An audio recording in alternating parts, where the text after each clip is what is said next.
Olówó sọ̀rọ̀ wọ fẹ́ sọ pé Nàìjíríà ìkọ́ tó ń bí báyìí sójú ní pé international àwa àtàwọn ọmọ àlá àyàn ẹrú kò tẹ́lẹ̀ táwọn ò lè fọ́lẹ́ pọ̀. Pẹ̀lú bẹ́ẹ̀ ṣe fẹ́.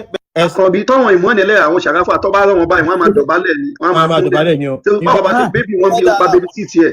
Wọ́n gba fídà sórí. Àwọn ọmọ Muhammadu làwọn fún fídà ìlànà ó jókòó. Gbogbo àwọn ṣé kìí tó bá rọ̀wọ̀n báyìí wọ́n máa ánàkùnláì wọ́n máa dọ̀bálẹ̀ ni. Àgbáwo ni wá lórí bí àgbáwo. Àwa là ń rúùlù íńtánẹ́ẹ̀tì báyìí. Kò tọ́mọ náà. Now, Zakariya, where Muhammad had sex with a dead woman. This is I'm gonna give you the hadith, but let me read. It says. Don't listen to them. Don't listen to them.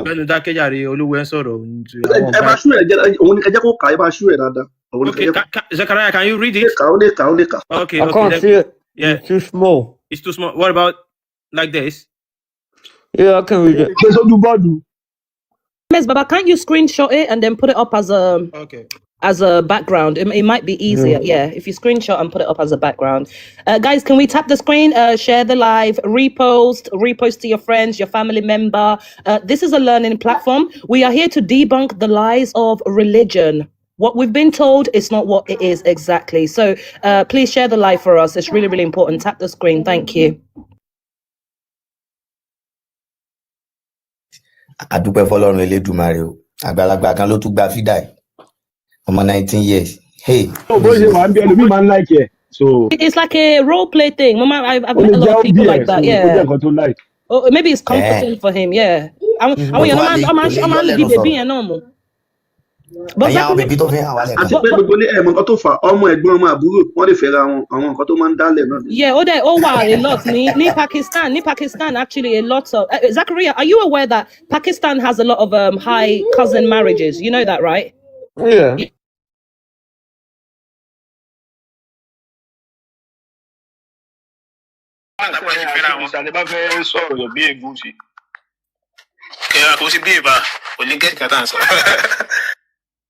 Zakariya, can I ask you a question? Do you think it's normal to marry? I know you're from Pakistan, right? I know it's practiced a lot, but I'm asking your opinion. How do you see the cousin? It's very wrong because you can end up with a lot of. It's very wrong because you can end up with a lot of. For moral reasons, it's wrong, and also for biological reasons, it's wrong. Like you can end up with deformed babies. Absolutely. So I think it's something we should try and stop, but a lot of people don't want to seem to stop it. Yeah.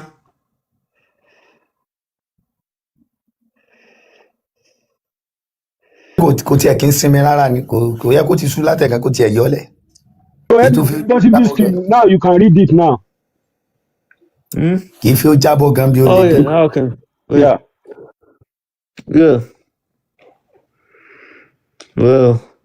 Okay, do you want me to read it out, Zakariya? Yeah, sure. Let me read it out for you. Narrated by Ibn Abbas, it says, I, Muhammad sallallahu alaihi wasallam, put on her my shirt so that she may wear the clothes of heaven, and then I slept with her in her coffin, that I may lessen the pressure of the grave. She was the best of Allah's creation to me after Abu Talib. The Prophet was referring to Fatima, the mother of Ali. The Arabic word used here for slept is istajat, and literally means laying down or to lay down with her. It is often used to mean laying down to have sexual intercourse. Muhammad is understood as saying that because he slept with her, she has become like a wife to him, so she'll be considered like the mother of the believers. This will supposedly prevent her from being tormented in the grave, since Muslims believe that as people wait for judgment day, they will be tormented in the grave. It reduces the pressure, which means that the torment won't be as much because she's now a mother of believers. So Muhammad slept with Fatima, the mother of Ali, in her grave. What's your thought on that? Isn't that necrophilia? Absolutely. It's a good example for us to follow. Absolutely not. Zakariya, so why is he a Muslim? I don't know. That's something I was been born with. Yeah. Just a program from birth, maybe. Yeah, but since you know the truth that Muhammad don't want to be followed, you have to leave Islam. You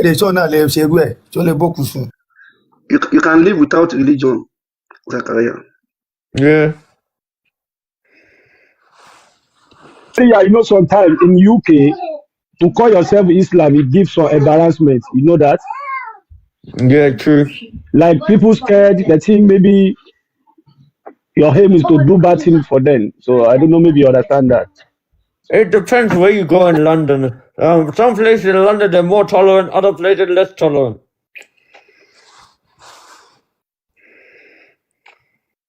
So I nígbàgbọ́ pé ẹ̀yin ọmọ ẹrú tẹ wà London comment, you guys are learning. So we are international. Zakariya, the all African Muslim, there's no any one of them can defend Muhammad. We have been here for good 3 to 4 years, and we are asking all the African Muslim what a good thing that Muhammad did when he was alive. Nobody can give us. So now, you as a Muslim, as a child from Allah, you too, you don't know anything about Quran or Muhammad. So Because I don't have the knowledge, you see. I think I need to do more. yeah, exactly. Research maybe, I don't know. You have to do.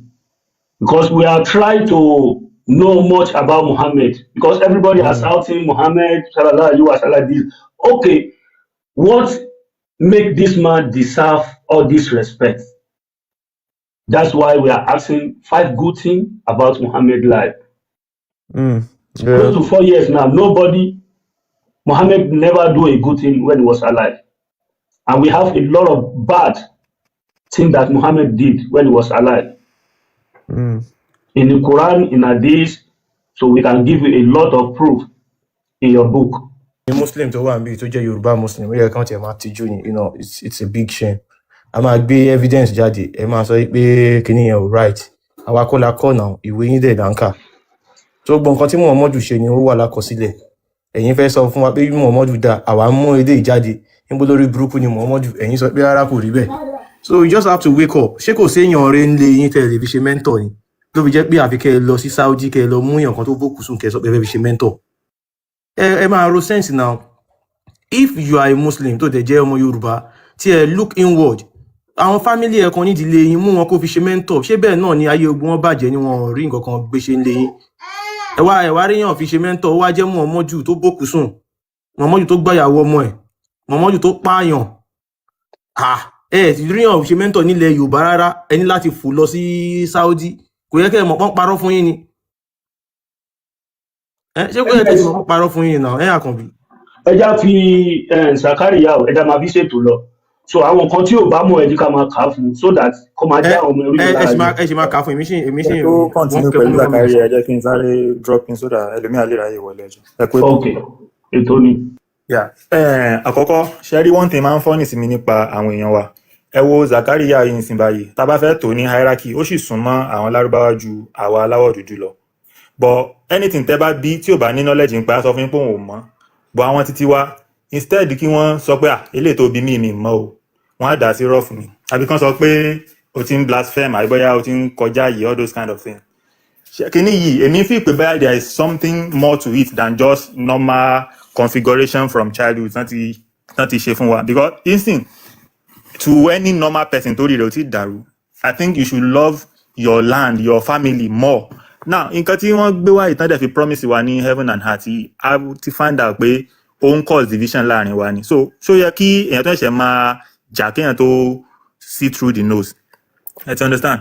So àwọn èèyàn wa, àwọn kan wà bí wọ́n ṣe bakú nìyẹn. Ẹ ti understand? Ìtẹ́mi kan fẹ́ ni wípé àwọn tó bá ti wake yẹn, bí irú program tá à ń ṣe lọ́wọ́ lé nìyí, tẹ bá kàkẹ́ máa rí pé difference ń wà àti àwọn èèyàn lórí wọn ń pé dáadáa. The only thing tí mo fẹ́ kẹ́kàn bá mi announce fáwọn èèyàn bóyá some other day lórí platform ni pé the same set of people tó máa tẹ̀lé eléégún tí wọ́n gbé àwọn oníṣẹ̀ṣe ti ẹ̀pọ̀ báyìí àtàwọn tó attend program tẹ̀ níyì, àwọn náà lẹ́tún máa rí tí wọ́n tún lọ máa kọ́lọ̀ activity àwọn ẹlẹ́sìn àjòjì bíi ìjọ àbí kìíní yẹn. So I think we should just know pé àwọn ipò yìí wọn nífẹ̀ẹ́ wa. So ká máa tún ṣojú méjì pé báyà tó bá tún díjọ tí wọn ká máa attend. Tá bá tiẹ̀ fẹ́ attend, kí méjì títí wa yẹn culture wa, who we represent, what we represent kó máa hàn.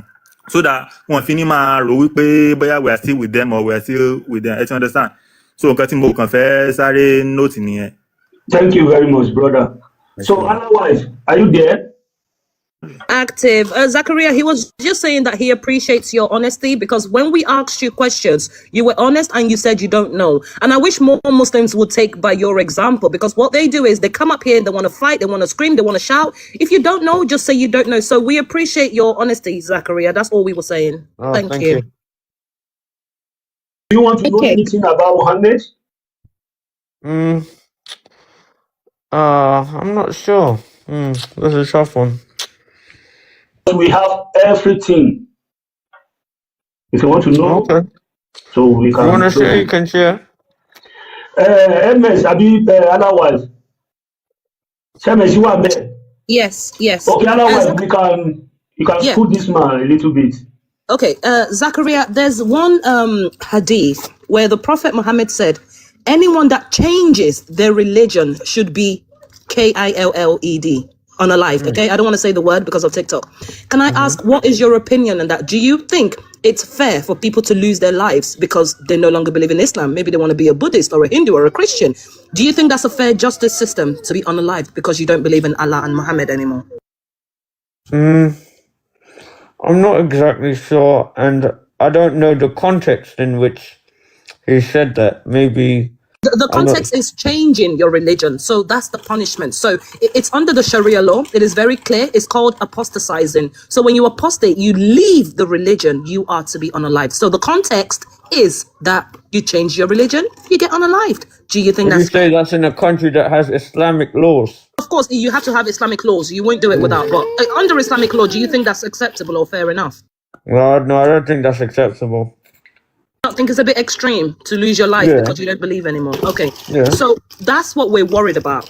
We don't want this in our land. We don't want this in our country. We want freedom of expression. We want the traditionalists to do their own thing. We want everyone to live peacefully. But I think Islam would never allow us to live peacefully.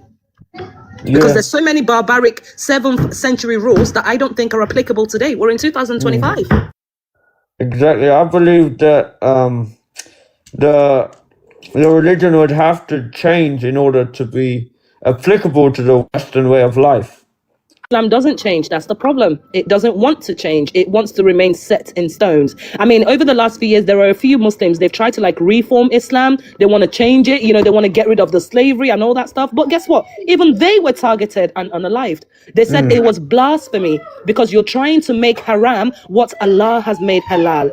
So, and that's the problem. I feel like Islam is not suitable for everyone, but the religion doesn't want to change. It doesn't want to reform. And that's where we have the problem. You look at Christianity, Zakaria, they've changed a lot. They're not under the Mosaic law anymore. You don't get stoned for adultery. You don't get all of that. But it is still happening in certain Islamic countries. There was a video of a woman recently that was buried to her chest and had rocks thrown at her head until she unalived. 2025. Under Islamic law. And they were saying, Allahu Akbar, Astaghfirullah. It's barbaric. It's inhumane. And that's what we don't want in our land. True. Yeah. Okay, well, Zakaria, do you have anything else to say? Oh, no, it's all right, thanks. Do you want to remain on the panel? Or, I mean, obviously we're speaking a different language, so you might not understand. Yeah, I like listening to it. I think it's very interesting. I like listening to different languages and so, If you don't mind having me, what language do you speak? What language do you speak apart from English, Zakaria? Only English, because I've been born in England. I've never been to Pakistan. You don't speak like Urdu or stuff like that? No, my family, they never spoke to me in Urdu. Oh, okay, all right, fair enough. Okay, all right, that's fine, no problem. So I want Sheikh, I want Imam, I want customer me Ejo, Emma Wasoke, Emma Boloke. Sheikh Yonyash is here. The biggest, the baddest sheikh on this app is Sheikh Yonyash, and that's me right there. So if we have any imams or any sheikhs or any hustad, whatever you call yourselves, that wants to challenge, please rise up. Yawala is waiting for you. Alhamdulillah.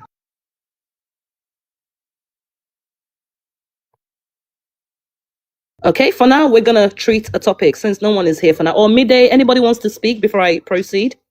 Yeah, thank you. Please, let me just do a bit of talking. Thank you, Allah's wife. Thanks, everyone. Zakariya, how are you? I'm very well, thank you. Yeah, very well. Which part of Pakistan are you calling from? Lahore. Lahore, okay. I know Punjab. I know Punjab. I have some friends there. I've visited there before. So I know currently the country is going through some phases with the military dictatorship, right? Yeah. So you're having issue with that. So, basically, like they made the law so that the former prime minister, he's in prison now. Imran Khan, I think he is. Yeah, Imran. He's in prison for many years. Yeah, he has been ruling for many years. So now he's in prison now, right? Yeah. Okay. I just have a question for you. Are you currently in Pakistan or you are out of Pakistan? I'm in England. Oh, great. And that makes my question easier for you. What is the statistics of people that are moving out of Pakistan at the moment and why? I'm not really sure, to be honest. Okay. Do you know that the government just signed a law? Your government just signed a law that nobody who are citizens of Pakistan are allowed to disclose whatever that has been done to them while they are in their country. Do you know that? No, I didn't know that. Do you know that or you don't know? No, I don't know. Okay. You see, that is the same thing we're talking about here. I know you have Islamic ruling in Pakistan currently, and that is why in recent time, the population of people that moved out of Pakistan is so alarming that the European Union are very skeptical, and now they are very kind of worried because of the extremists. And because they've been growing up in that society for long. Exactly.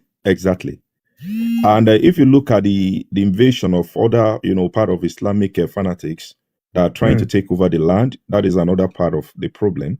And I know one of the reasons why you decide to stay, to go to England, is because you want to have a better life for yourself. Now, the question I want to ask you now is that, how will you feel that some people will leave a country that they found barbaric to move to another country like England, where they believe they are going to enjoy the peace of the land?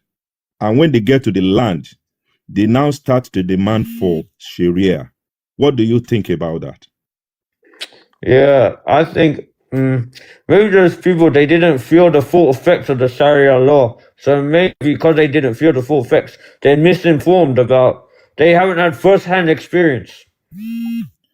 Okay, because you see, what happened is that in this part of the country where I am, I'm actually just your neighbor in England. I'm in Dublin here. And I'm into property service. And one of the major problems that we have now is that you are very careful with the rate at which all these extremists are just flooding the country now. They are coming to the country to buy properties. They are coming to the country to rent properties. And when they come in large numbers, covering their wives' faces. And it's making everybody to be afraid. I know many of you guys were born into Islam.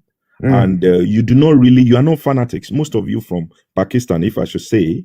But I think it is better for you to do some research about what your religion represents in the whole world.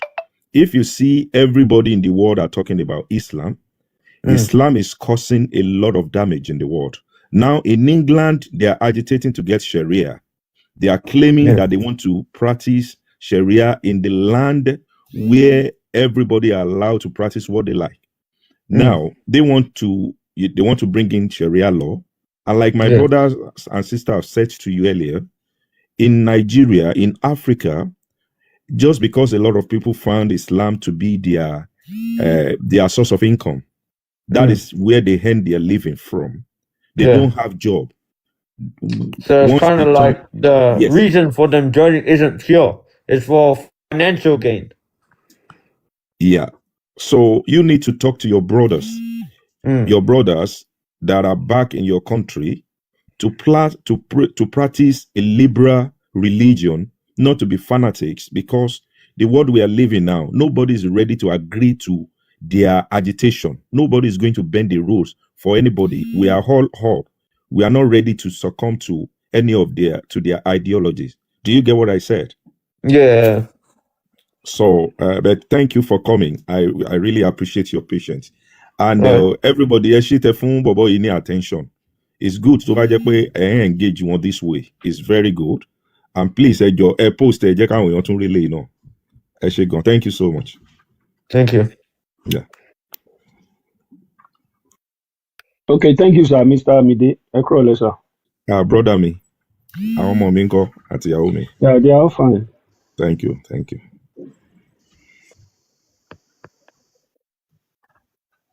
Otherwise, you can continue.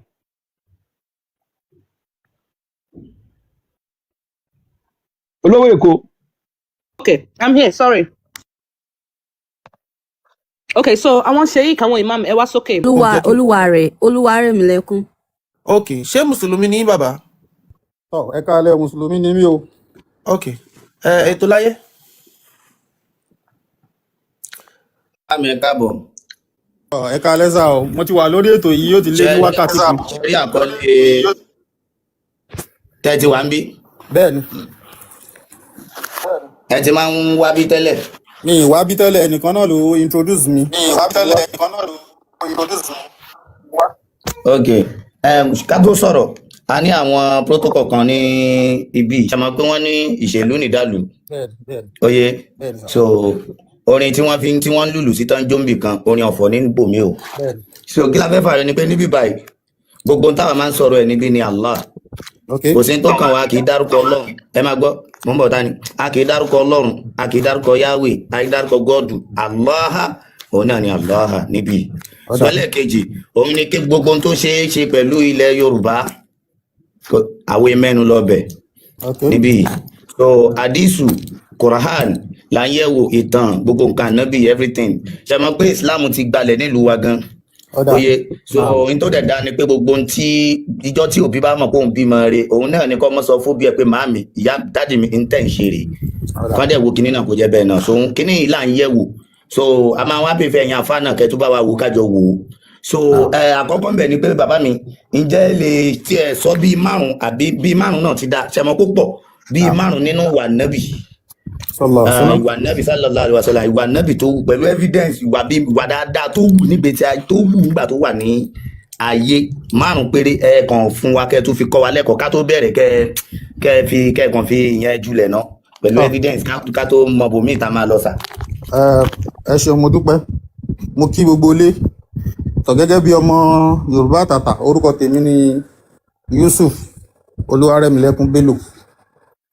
So mi ṣe Ọlọ́run ò kádàrá kí n ṣe alábàápàdé ètò yìí rí, àmẹ́nìkan ló pè mí wá sí ibi ètò yìí, inú mi sì dùn pé mi náà wà níbi ètò yìí kí n wá padà. Ṣùgbọ́n kí n tó bẹ̀rẹ̀, ẹjọ́ torí tọ́lọ́ àti tànábì, ọmọ akẹ́kọ̀ọ́ ni mí, èmi á sì mọ kàwé, mo máa ń ka átíkù, mo dẹ̀ máa ń ka ìtàn. So yìí tí mo fẹ́ mú níbi tí mo ń sọ yìí ni pé èmi fẹ́ wá kẹ́kọ̀ọ́ gẹ́gẹ́ bí ọmọ Yorùbá. Èmi sì lérò pé bóyá ẹyọkan àbí méjì nínú tí n bá sọ ó ṣeéṣe kẹ́yìn náà rí ẹ̀kọ́ níbẹ̀. Èyí tó wá jẹ́ bí ẹlẹ́kẹta ń bẹ̀ ni pé tá a bá ti jọ ń sọ Yorùbá báyìí, ó jẹ́ ká lè gbọ́ra wa yé ní àgbọ́yé dáadáa tàgbọ́yé tààrà. Mi ìwà mọ̀ tá a bá lè engage ara wa intellectually tí ò ní ṣe tẹ́lẹ̀ èbú ń bẹ̀. Tó bá já sí pé kò ní sí tẹ́lẹ̀ èbú, kò ní sí nǹkan kan, fún bismillah a lè bẹ̀rẹ̀. Tó bá já sí pé a mọ̀ búra wa, a mọ̀ ṣe pé a mọ̀ ṣe nǹkan kan pẹ̀lú yọ̀ǹda tọ́lọ́ àti tànábì, wàláhì màá kúkú yọ̀ǹda ìsìn ní. Torí mo ti wà lórí ètò yìí ó ti lé ní wákàtí kan tí mo kọ̀ wà nísàlẹ̀ ńbẹ̀ tí mo ń gbọ́ gbogbo tó ń ṣẹlẹ̀. Ṣùgbọ́n ó wù mí kémi náà wá dá sí. Ṣùgbọ́n tó yẹ wù mí kí n wá dá sí ni pé ọ̀wọ́n tí mò ń gbọ́, ọ̀wọ́n nǹkan tó èmi náà ti ṣàǹfààní ńbẹ̀ náà tí mò ń gbọ́, mo dẹ̀ lérò pé iná lè ṣàǹfààní. So we can engage ourselves intellectually tí ò ní sí tẹ́lẹ̀ èbú ńbẹ̀, and we will respect each other's dominance, each other's faith. So ẹ bí mi lọ́wọ́ question tí mo fẹ́ bí tẹ́ fẹ́ béèrè, to my own best of knowledge I will reply and I will respond. But tí kò ní sí tẹ́lẹ̀ èbú, kò ní sí tá à ń ṣe pé fúnra wa ń bẹ̀ nǹkan kan, ṣé ààyè yẹn wà?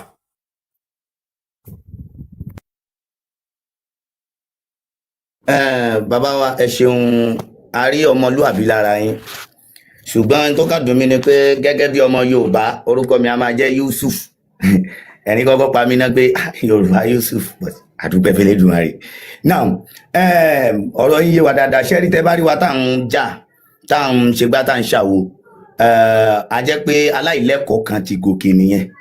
ṣe rí ẹ̀rí pé ńgbà tẹ wọlé ẹ̀rí pé kò sí ìjà kò sí kankan kò sí anything àwọn náà máa náwó àìlẹ́kọ̀ọ́ ìjẹ́ fúlàní àwa náà wà náwó pé òkè ṣé wo lẹ́kọ̀ọ́ àbí ó da ní tó bá nà sí wa ìwọ náà gbà padà so n tó ṣẹlẹ̀ nìyẹn. Bàbá mi ọ̀rọ̀ yín ti yé wa ẹ jẹ́ ẹ bá wa sọ̀rọ̀ lórí ìwà nábì márùn ẹ jẹ́ ká ti bẹ̀rẹ̀ kò sí ìjà kò sí kankan kò dẹ̀ sí èbú àádẹ́jọ́ kọ́ra wa lẹ́kọ̀ọ́ ẹ kó dẹ̀ yín lẹ́kọ̀ọ́ wa lẹ́kọ̀ọ́ jù lónìí so ẹ bá wa kọ́ wa lẹ́kọ̀ọ́ nípa ìwà nábì márùn so pẹ̀lú evidence ká bẹ̀rẹ̀ sá. Ètò láyé bọ́n bá ṣe ń fún wa lẹ́yọ̀ kọ̀ọ̀kan kó máa fi ẹ̀rí sí kó má jẹ́ pé wọ́n á kọ́kọ́ sọ márùn-ún yẹn wọ́n àìṣe máa wá ẹ̀rí lọ mi ò bá fẹ́ kẹjá ṣe bẹ́ẹ̀ suggestion mi nìyẹn. tọ́ ẹ ṣeun mo dúpẹ́ púpọ̀ ká kọ́kọ́ gbé nínú alukur'an tó jọ́rọ̀ ọlọ́run tí mo nígbàgbọ́ nú ẹ̀. ẹ ti gbàgbé ètò wa o mo sọ pé àwọn ọlọ́run àìlú ọlọ́run rárá Allah la máa ń lò ẹ ti gbàgbé. ọ̀dà ẹ mọ́ bínú torí pé àwọn kíní yẹn ti wọnú ara wọn ó ṣe ṣe ẹ máa ṣe àmójúkò wọn bí tí n bá ti ṣe wọn àṣìṣe kankan báyẹn. kó má pọ̀ náà ní ẹjọ́ ọlọ́run Allah ní kẹ́ ṣáà máa lo ẹjọ́ ẹbẹ̀ lára. náà gẹ́gẹ́ bí ọ̀rọ̀ Allah ní àyá Al-Qur'an fẹ́ rántí ibi tí àyá yẹn wà àmọ́ tí àyá yẹn sọ ní pé Annabi wa Muhammad sallallahu alaihi wasallam òun ni ẹni tí fi ń da jù nínú wà tó Ọlọ́run ò dé dárúkọ Allah ò dé dárúkọ Annabi jù bí ẹ̀mẹ́ta lọ nínú Al-Qur'an tí ń bá gbàgbé nínú ọ̀wà tó yí Annabi wa ní òun náà ni wà dáadáa ó sì sọ nínú hadisi rẹ̀ ó ní. Bàbá mi sà. Naam. Ṣé ọ̀rọ̀ tó sọ lẹ fẹ́ lò fún wa ni àbíwà tó wù sà èwo nu méjèèjì. Ibi ọ̀rọ̀ rẹ̀ náà láti máa mú wa rẹ̀ jáde torí kùlùkù Al-Qur'an wà kò kú Al-Qur'an. Tẹ́ bá sọ bẹ́ẹ̀ ní tí mi bá ní kẹjẹ́ ká wò ni pé tí mo bá sọ fún àwọn èèyàn pé gbogbo yín pápátá ẹ lọ jẹun tẹ́ bá sọ fún àwọn ọmọ yín pé gbogbo yín ẹ lọ jẹun táwọn ọmọ yẹn wá dìde tán lọ jẹun ṣẹ́yìn ti jẹun sà. Ó ṣeé ṣe kí n ti jẹun ó dẹ̀ ṣeé ṣe kí n má ti jẹun. Ọ̀rọ̀ yẹn la fẹ́ lò ọ̀rọ̀ yẹn gangan la fẹ́ lò ẹ wọlé ẹ wá sọ fún àwọn ọmọ yín pé ẹ lọ jẹun o àwọn ọmọ yín ẹ mọ̀ pé ọ̀rọ̀ yẹn ni command tó jẹ́ káwọn ọmọ yẹn lọ jẹun àbí. Bẹ́ẹ̀ni. Ṣé dédé ọ̀rọ̀ yẹn command tó ní kán lọ jẹun yẹn ẹ lọ jẹun gẹ́gẹ́ àwọn ọmọ Yorùbá ni mo bá sọ ẹ lọ jẹun so now ẹ lọ jẹun tán sọ yẹn táwọn ọmọ yẹn lọ jẹun yẹn so ti command yẹn ti gbé ẹ̀yin náà ṣẹ́yìn náà ti ń jẹun time yẹn àbẹ́yìn lẹ ṣẹ̀ṣẹ̀ máa rò lẹ́mìí pé àjẹkẹ́mi náà wà lọ jẹun. Mi ti máa jẹun ní táìmù yẹn. So ẹ fi ọ̀rọ̀ tá ànábì bá wa sọ kalẹ̀ ìwà tá ànábì wù lánàá dìsa.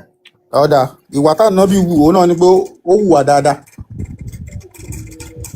olùṣe dáadáa ni ànábì nínú àwọn ọ̀wà tí ànábì tún wù òun náà ni pé ànábì tún kó àwọn ẹlẹ́sìn míì mọ́ra. Ànábì kó àwọn ẹlẹ́sìn míì mọ́ra. Bẹ́ẹ̀ni. Níbo láti lè rí kàṣà. Ẹ̀yin lẹ ní kí n má lu ọ̀rọ̀ rẹ̀ àmọ́ kò sí bí mo ṣe fẹ́ ṣe tí mi ṣe ní lu ọ̀rọ̀ rẹ̀ torí níjọ́ tí ànábì ń bọ̀ láti Mọ̀dínà tó fẹ́ padà sí ìlú Mọ́kà dídé tí ó dé síbẹ̀ ó ń sọ fún torí àwọn mùsùlùmí ti pọ̀ nígbà náà ó wá ní gbogbo bẹ́ẹ̀ ṣe ń lọ tọ́wọ́n mùsùlùmí ṣe ń padà sínú Mọ́kà yẹn o ẹ mọ́ bá ẹnì kankan jà ó sì ní ẹ̀gbọ́n bàbá rẹ̀. Ibo ló ti sọ tá a ti lè rí kàṣà. Màá bá yín wá evidence yẹn wá màá bá yín mú evidence náà wá. Kò sí nílẹ̀ báyìí. Gba àfi tí n bá ṣe máa lọ bí a kì í sáré bá yín gúgù ẹ̀ wá. Ok ẹnì ṣe wájú kí ni ìwà kejì tó wù tá ànábì wù. Nínú ìwà kejì tá ànábì wù òun náà ni pé ó kọ́ wa béèyàn ṣe lè jẹ́ aṣáájú béèyàn ṣe lè darí ìlú torí àsíásà ń tán pè ní síásà politics wà nínú Islam náà. Ó kọ́ wa bá a ṣe lè darí ìlú. A ṣe lè jẹ́ olórí dáadáa nílùú. Níbo láti lè rí kàṣà.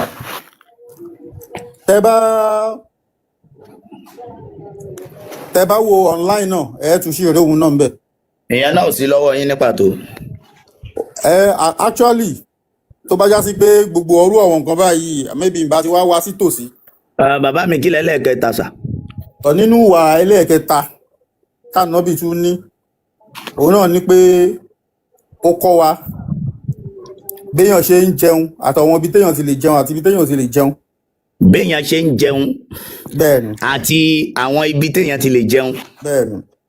Wow, mo ní interest nínú ọ̀rọ̀ yẹn. very fine one. Ẹ jọ̀ọ́ báwo la ṣe lè rí kà? Inú ọ̀rọ̀ rẹ̀ náà ni o. Ó kọ́ wa béèyàn ṣe ń jẹun. Mo máa láìkì ọ̀rọ̀ yẹn gan-an. Nínú ọ̀rọ̀ ẹ̀ ó yá ọ̀rọ̀ ẹ̀ ó yẹ mú wa. Ó ní ká má jẹun lọ́jà. Ó ní ká má jẹun lọ́jà. Kí ká má máa jẹun lọ́jà àti níta gbangba. Àti níta gbangba. Bẹ́ẹ̀ni. Ṣé ẹ ti lọ sí hajj? Mi ì tí lọ sí hajj. Ṣé àwọn Lárúbáwá ní ọjà? Àwọn Lárúbáwá ní ọjà. Wọ́n ní ọjà. Bẹ́ẹ̀ni. Ọjà. Ẹnì ṣọlẹ̀. Ẹ dúró kí n tó níṣó ńlẹ̀ o. In tí mo mọ̀ sí ọjà, òun náà ni market lórí èdè òyìnbó. Mi ìwà mọ̀ bóyá ọjà yẹn náà lẹ̀ ń bá mi gbọ́yé. Àwọn Lárúbáwá ṣé wọn mò ń béèrè pé ṣán ní ọjà a particular market ọjà tí àwa nìyẹn irú ọjà tá a ní ṣáwọn Lárúbáwá ní. Àwọn náà lọ́jà níbi tó ti ń tajà torí pàdé náà bí náà bá yàn tajà rí. Ó bá yàn tajà bí. Bẹ́ẹ̀ni. Ṣebí Khadija bí. Bẹ́ẹ̀ni. Ṣé wá náà nìyẹn tẹ́ bá. Kò sí nínú sọ̀rí Bukhari sọ̀rí Muslim. Ó wà nínú sọ̀rí Bukhari sọ̀rí ẹ máa rí nínú sọ̀rí Bukhari náà bọ̀ sọ̀rí Bukhari nọ́mbà kí ni. Nọ́mbà tó wà. Bó ṣe ń ṣòwò. Bá ṣe ń ṣòwò. Bẹ́ẹ̀ni. Wow. Ìyẹn business ká máa owó rú. Kátàkárà bẹ́ẹ̀ni. Kátàkárà. Kéèyàn ṣe business kó kówó lé business. Nìyẹn. Béèyàn ṣe lè báyàn ṣòwò téèyàn dẹ̀ máa ṣòwò tọ́ pẹ̀lú ẹ̀. Wow. Ó yá ibo láti lè rí kàtà. Òun náà ni ti Khadija tẹ sọ yẹn. A níbo láti lè rí kà. Ẹ máa rí nínú ó yẹ kó wà nínú sọ ó máa wà ó tiẹ̀ wà nínú sọ yìí Bukhari. Nọ́mbà kí ni sà? Gbogbo àwọn kinní wọ̀nyí ó dágbé máa ṣe bá yín lọ highlight ẹ̀ jáde lẹ́yìn. Ẹ ṣe máa ṣètò lórí ẹ ni. Nǹkan tó ṣẹlẹ̀ ní pé ètò láyé ẹ jẹ́ kí ẹ má ti drop ẹ jẹ́ kí wọ́n kàn wà ń bẹ̀ yẹn kàn wá ká fún wọn ní 5 minutes kàn wá àwọn evidence yẹn bóyá wọn. Mo fẹ́ kọ́ ká pé 5 ni wọ́n á lè wá papọ̀. Ok. Kí lẹ́lẹ́karùn-ún sà? Náà mẹ́lẹ́karùn-ún nínú àwọn dáadáa tá Ànábì tún ṣe. Òun náà ni pé dáadáa pọ̀ mo tún fẹ́ rántí ọ̀wọ́n tó tún wà nítòsí ni o. Ànábì kọ́ wa bá a ṣe máa jẹun bá a ṣe máa ṣó. Ẹnì ṣó ẹlẹ́ka ẹ fẹ́ rántí. Bẹ́ẹ̀ni.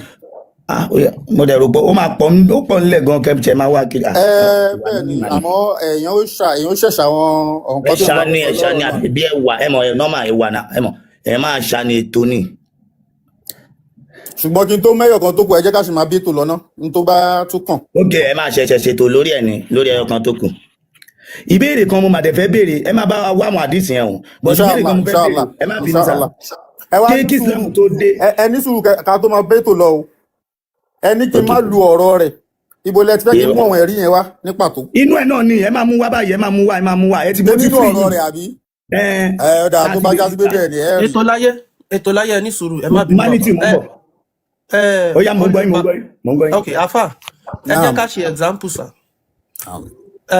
Tẹ́ bá lọ wo gbogbo ní ilẹ̀ Yorùbá àwọn bàbá wa kan ló sọ ewé lórúkọ àwọn bàbá wa kan ló fún wa ní bí a ṣe ń wọṣọ irú aṣọ tá a máa wọ. Ẹni àwọn bàbá wa kan ni wọ́n sọ ewé ní orúkọ. Ẹ ní sùúrù sir ibẹ̀ yẹn kọ́ là ń lọ mò ń sọ kankan fún yín ni ibẹ̀ yẹn kọ́ là ń lọ ẹ ní sùúrù mo kàn fẹ́ fún yín ní example. Now tẹ́ bá tún lọ wò dáadáa kan tó tún wà ní ilẹ̀ Yorùbá ni wípé àwọn bàbá wa wọ́n create ilẹ̀ fún wa tá a máa gbé ní ilẹ̀ Yorùbá náà àwọn bàbá wa ló kọ́ wa ní ìwà pẹ̀lẹ́ tí ní ilẹ̀ Yorùbá dáadáa tẹ́ máa gbọ́ tí wọ́n sọ pé nílẹ̀ káàró jíire àwa la ní ìwà pẹ̀lẹ́ jù so gbogbo àwọn nǹkan yìí bóyá nígbà nǹkan tó wá pé dáadáa tí Ànábì ṣe bóyá òkè o nígbà t'Ànábì dé Ànábì ló stop kan yé máa pa àwọn ọmọ obìnrin ní ilẹ̀ àlàyé ẹṣẹ yìí àwọn kan tá náà fẹ́ gbogbo ni. Kí ló dé tẹ́ fún wọn lẹ́spo? Mo fún wọn lẹ́spo ni. Ọwọ́ ń tẹ́ sọ yẹn ṣàmọ́ pé mi ṣẹ̀ṣẹ̀ dé bíbá ni sọ ọwọ́ ń tẹ́ ń béèrè yẹn kì í ṣe tí mo prepare fún. Ẹ má tiẹ̀ bínú jàre. Wọ́n ti fún ilé lọ sí conference náà tọ́pìkì téèyàn bá fẹ́ lọ treat níbẹ̀ wọ́n á máa fún yàn ní kódà tó bá jẹ́ panel section náà ni wọ́n á máa fún yàn topic ahead so I wasn't expecting and mo kọ. Ẹ má dá wọn lóhùn. Wo kí ni ìwà nábì ẹlẹ́karùn-ún mo rí pé fẹ́ fi yẹn kún ìyẹn ó kò àbí báwo mo rí pé láìkì expo tán fún yẹn. Èwo ni yẹn sà? Èyí tán ní kò òun ló ń fà á tí wọn fi pọ ọmọbìnrin ní Mọ́kà. Lára ẹ̀ náà nìyẹn náà. Ṣé níbi tá a ti kà yẹn lọ́wọ́ àbẹ́ ṣe máa wá yẹn náà ni? Inshallah, tó bá gbé tó ìṣin go on, I'll go and bring everything, all the evidences. ẹ má wá ìgò sà, ẹ má ìgò. Wọ́n sọ̀rọ̀ kan nísìn, ẹ wá tún béèrè yẹn béèrè. Wọ́n ní àwọn bàbá wa ni wọ́n sọ ewé lórúkọ náà sọ ewé léwé. Mo wá rí pé ẹ sáré ọ̀mú tẹ wá ní àwọn bàbá wa. Kí lẹ rí sọ̀rọ̀ tán sọ ẹ̀ ṣé ìsọkúsọ ni? Ẹ kì í ṣe ìsọkúsọ, ṣùgbọ́n bí mo ṣe jẹ́ ọmọ Yorùbá tó, mo dẹ̀ ṣàlàyé pé èmi náà mọ kàwé, mo sì mọ kátíkù lọ́pọ̀lọpọ̀. So níwọ̀nba bí Yorùbá dẹ̀ ṣe yé èmi náà. Ṣé wọ́n ní àwọn òyìnbó àbáwọn lárúbáwá náà wá bá wa sọ ewé lórúkọ ni? Bẹ́ẹ̀ ṣe wà amazing gbà tán sọ̀rọ̀ yẹn ló jẹ́ ń béèrè. Ẹ torí ẹ̀kọ́ tèmi ti kọ́ láàárín yẹn. Ẹ̀kọ́ àwa náà. Ètò láyé ẹjẹ́ kí yẹn gé jù ọ́ láàrin yẹn. Ẹni sùúrù ẹjọ́ bá mi mú bọ̀. Àti ọ̀rọ̀ Islam. So ó dà pé ibi tá à ń lọ gangan nìyẹn. Àmọ́ nínú ẹ̀kọ́ tèmi kọ́ ni pé àwọn àjọ̀nú. Ẹni lórí átíkù tẹ́tí kàṣà. Lórí àwọn átíkù àwọn àjọ̀nú. Àwọn àlùjọ̀nú ni wọ́n pe orúkọ ewé sí ẹnu àwọn baba ńlá baba wa kì í ṣe pàwọ́ la da àmọ̀ tẹ́lẹ̀. Ṣé ẹ lè fún mi ní ìwé tí ẹ kà yẹn tí ẹ ti rí bẹ́ẹ̀? Fẹ́ ní ìwé ṣá, màá tún wá àwọn átíkù yẹn náà ni. Ìyẹn náà sí nílẹ̀. Bàbá humanity. Ètò láyé ẹ bá mi bí wọ́n pé àwọn àlùjọ̀nú wo ni wọ́n sọ̀rọ̀ sẹ́nu bàbá wọn. Irọ́ èmi tẹ̀ fẹ́ béèrè rárá. Ṣé àwa làwa máa kí ló ń jálè jànú nínú gbólóhùn Yorùbá? Exactly, that's what I'm asking. Àlìjànú kò sí nínú ọ̀rọ̀ wa. Ẹ̀sìn ló mú àlìjànú nínú ọ̀rọ̀ wa. Àlìjànú gbólóhùn àlìjànú kì í ṣèdè wa. Ok. Mi wá mú tí màá wá tu sí ní tó bá gbé kì í ṣèdè Yorùbá. Àmọ́ nínú àwọn nǹkan tí ó ti dá họ́wùhọ́wù tó pọ̀, òun náà ni. Ṣé ẹ mọ̀ wípé àlìjànú kì í ṣèdè wa? Wọ́n yìí ṣe ràn wá. Èmi ò kọ́kọ́ mọ̀ yẹn náà, mo ṣe ń gbọ́ for the first time ni. Torí ẹ̀ mo sọ pé èmi ò kẹ́kọ̀ọ́, ó dẹ̀ ṣe kájọ kẹ́kọ̀ọ́ lọ́dọ̀ ara wa. Bàbá mi, ìwé tẹ wá kà yẹn pàdé ẹ pàwé yẹn dé náà. Ok. Now, ní ìsìn báyìí, àkọ́kọ́ ni pé ẹ̀rí ẹ fún wa evidence márùn ẹ̀ ń wá lọ́wọ́. Bá mi olówó èkó ẹ káàbọ̀ sà, ẹ̀ ń wá lọ́wọ́. Ẹ jẹ́ kí àwa wo àwọn ìwà nábì. Àwọn ìwà nábì tí àwa ní lọ́wọ́. Ṣé máa láìkí kẹ́ gbọ́ àwọn ìwà nábì látọ̀dọ̀ tiwa sà? No problem, no problem. All right. Ẹ jẹ́ ká bẹ̀rẹ̀ láti ibi tó pẹlẹbẹ. Ẹ jẹ́ ká kọ́kọ́ wo ìwà nábì kan pé ó fẹ́ Aisha lọ́mọdún 6. Ó wá bá a sùn lọ́mọdún 9. Ǹjẹ́ mọ̀ pé ọ̀rọ̀ yẹn original ni? Ok. Lórí ọ̀rọ̀ yẹn, àkọ́kọ́ náà ìntẹ́fẹ́ kí n sọ wípé bẹ́ẹ̀ ni àmọ́ kì í ṣe bẹ́ẹ̀ torí ìfàǹfà ó wà lórí ọ̀rọ̀ yẹn tó pọ̀. Lórí pé ó fẹ́ Aisha lọ́mọdún 6. Bẹ́ẹ̀ ni. Inú mi máa dùn o torí gbogbo tí ń jẹ́ra àdìsí láyé àtàlùkùrán ojú kan ni gbogbo wọn sọ̀rọ̀ sí. Náà ẹ jẹ́ kí ẹ má bínú síwájú ká tó mọ tẹ lọ, ṣé mùsùlùmí lẹ́yìn? Bẹ́ẹ̀ ni sà, gbogbo àwọn táwa ń bí. Alhamdulillah, tó bá já sí pé mùsùlùmí ní gẹ́gẹ́ bẹ́ẹ̀ ṣe sọ tàdẹ̀jọ́ ń sọ Yorùbá tá a sì jọ ń gbọ́. Ṣé ń tà ń sọ ni pé ànábì fọ́ Aisha lọ́mọdún 6. Kò rí bẹ́ẹ̀. Ó bá a sùn lọ́mọdún 9. Kò rí bẹ́ẹ̀, kò rí bẹ́ẹ̀. Kò rí bẹ́ẹ̀, ẹ fún wa evidence sà, ẹ fún wa evidence. Ṣé rí inú àwọn evidences tí mo fẹ́ mú wá, òun ni pé gbogbo àwọn ọ̀rọ̀ tí wọ́n kọ tẹ́ ń sọ yẹn, àwọn kan ni wọ́n kọ. Àti Kùránì náà. Wáyìí ni Al-Qur'an. Tá bá wá bá pàdé nínú Kùránì nǹkan. Pàánàbí inú mi á dùn tẹ́ bá mú wá nínú Al-Qur'an. Inú mi á dùn tẹ́ bá mú wá nínú Al-Qur'an níbi tí Al-Qur'an ti sọ pàánàbí fẹ́ Aisha ní ọmọdún 6, ó bá sùn lọ́mọdún 9. Kí n tó lọ sínú Al-Qur'an ṣé bàbá mi. Naam. Ṣé ẹ̀yin ò gbàdísì gbọ́? Tó ṣẹlẹ̀ ni pé àdísì yẹn gẹ́gẹ́ bí ìròrí tèmi àti ọmọ akẹ́kọ̀ọ́ tèmi jẹ́, I think for now, torí àwọn tí wọ́n kó o jọ, àwọn àdísì yẹn ó need reform. Ṣẹ́yìn lẹ́ṣẹ̀ máa ṣe reform ẹ̀ báyìí? Tó ṣẹlẹ̀ ní pé ta ní mujtama wòlìwòlì àmọ́ fún náà nìyẹn. So wọ́n wo àwọn àdísì tí ò dáa bẹ̀ torí pé látàyé bá jẹ́. Ṣé bàbá mi ṣe dádìsì mọ̀? Àdìsì tán bá gbàdìsì wá fún yín, ṣe ẹ̀dọ́ original mọ̀ ń bẹ̀? In tó ṣẹlẹ̀ ní orí ọ̀rọ̀ àdìsì ni pé àwọn kan wà tó já sí pé iṣẹ́ ń tọ́ wọ́n ń ṣe gangan iṣẹ́ àdìsì lọ mójútó. Ẹ̀yin ò ṣiṣẹ́ àdìsì àbí? Èmi ò ṣiṣẹ́ àdìsì. má wọrí ẹni tí ò mú oúnjẹ ṣe gbogbo oúnjẹ tán bá gbé fún jíjẹ nìyà. ẹni tí ò mú oúnjẹ ṣe gbogbo oúnjẹ tó àwọn tí wọn mú oúnjẹ ṣe gan ni wọn máa ń mú oúnjẹ tí ò dájú. bàbá mi ẹ̀gbọ́n kan tó ṣẹlẹ̀ màdíìsì àfààní dádìísì mọ dá ọríjínà mọ dá fèkì mọ. ibi tí ẹ máa gbọ́ òbí tẹ́tẹ́ kì í sọ̀rọ̀ lọ ní mi ìsọ̀rọ̀ lọ kì í ṣe wípé mi ì dá àdíìsì mọ̀ ṣùgbọ́n torí pé mo ti sọ síwájú fún iṣẹ́ ìgbọ́ mi sà ní pé gbogbo àwọn àdíìsì tí ò dá tí wọ́n fi kún tọ́wọ́n àfáà sì ń ṣiṣẹ́ lé lórí lọ́wọ́ lẹ fẹ́ mú wá as evidence so I would humbly torí pé kò sí ibi kò sí èébú kò sí sí láìfi níbi kéèyàn sọ pé yóò mọ̀ nǹkan èèyàn ò lè mọ gbogbo nǹkan tán so humbly mo lè sọ fún yín pé mi ì mọ̀ nípa àdíìsì. ẹ jọ torí àsìkò bàbá wa ms ẹ bá wa gbé ọ̀rọ̀ tó sọ̀rọ̀ nípa Aisha wa pé ó bá a sùn lọ́mọdún 9 ó fẹ́ lọ́mọdún 6 so tẹ́ bá ti wá yẹ̀ wò torí èmi mà díìsì mo dẹ̀ mọ́ ń pa ìdáadáa so bẹ́ẹ̀ ṣe máa bẹ́ ń tẹ́ máa fi debunk ẹ̀ káyọ̀ àjọ yẹ̀ wò so bàbá mi ẹ bá wa kà díìsì ìsà ẹ bá wa kà lárúbáwá ìsà. naam ń bọ̀ kò wá gbé wá fùlù mi báyìí o. ó fùlù o kò sí ní tó ṣe bàbá mi ó fùlù. kò gbé wá fùlù mi báyìí.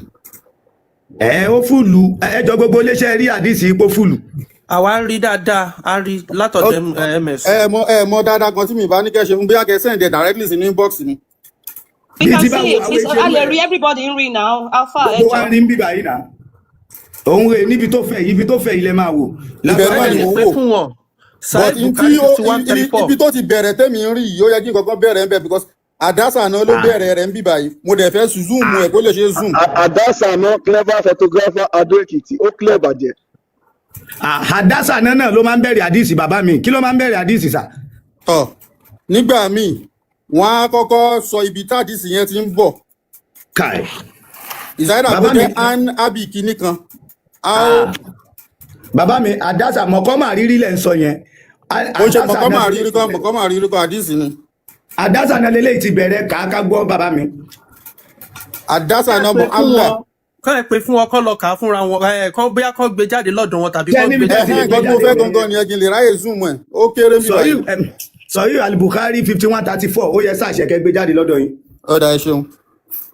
ẹ má bọ́ọ̀lẹ̀ òṣèbẹ́ ní second phone. irọ́ wọn ò bọ́ọ̀lẹ̀ ṣé ẹ jọ ẹni tí ó ń sàn bá sọ̀rọ̀ yìí èèyàn mi ni ẹni ìyẹjọ so ẹ jẹ́ kí everything kan ra máa lọ ẹrí bẹ́yìn náà sọ pé kí kó má sì pé à ń búra wa mo lè sọ pé kò sí nǹkan tó máa jọ bẹ́ẹ̀ so kí o gbọ́ ra máa lọ báyẹn.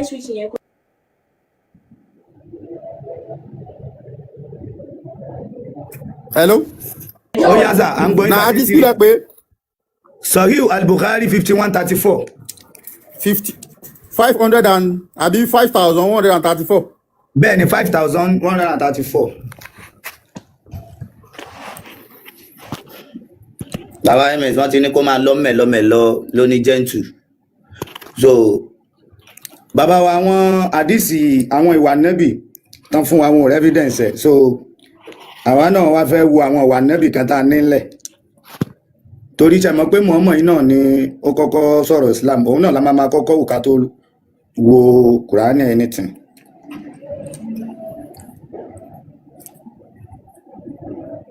bàbá wa ẹ tí rí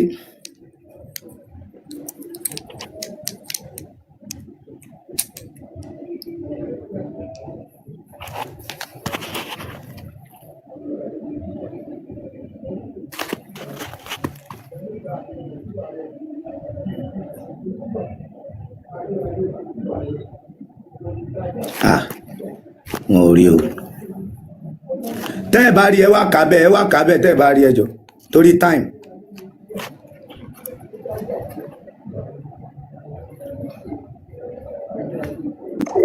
náà ṣé ń gbọ́ mi.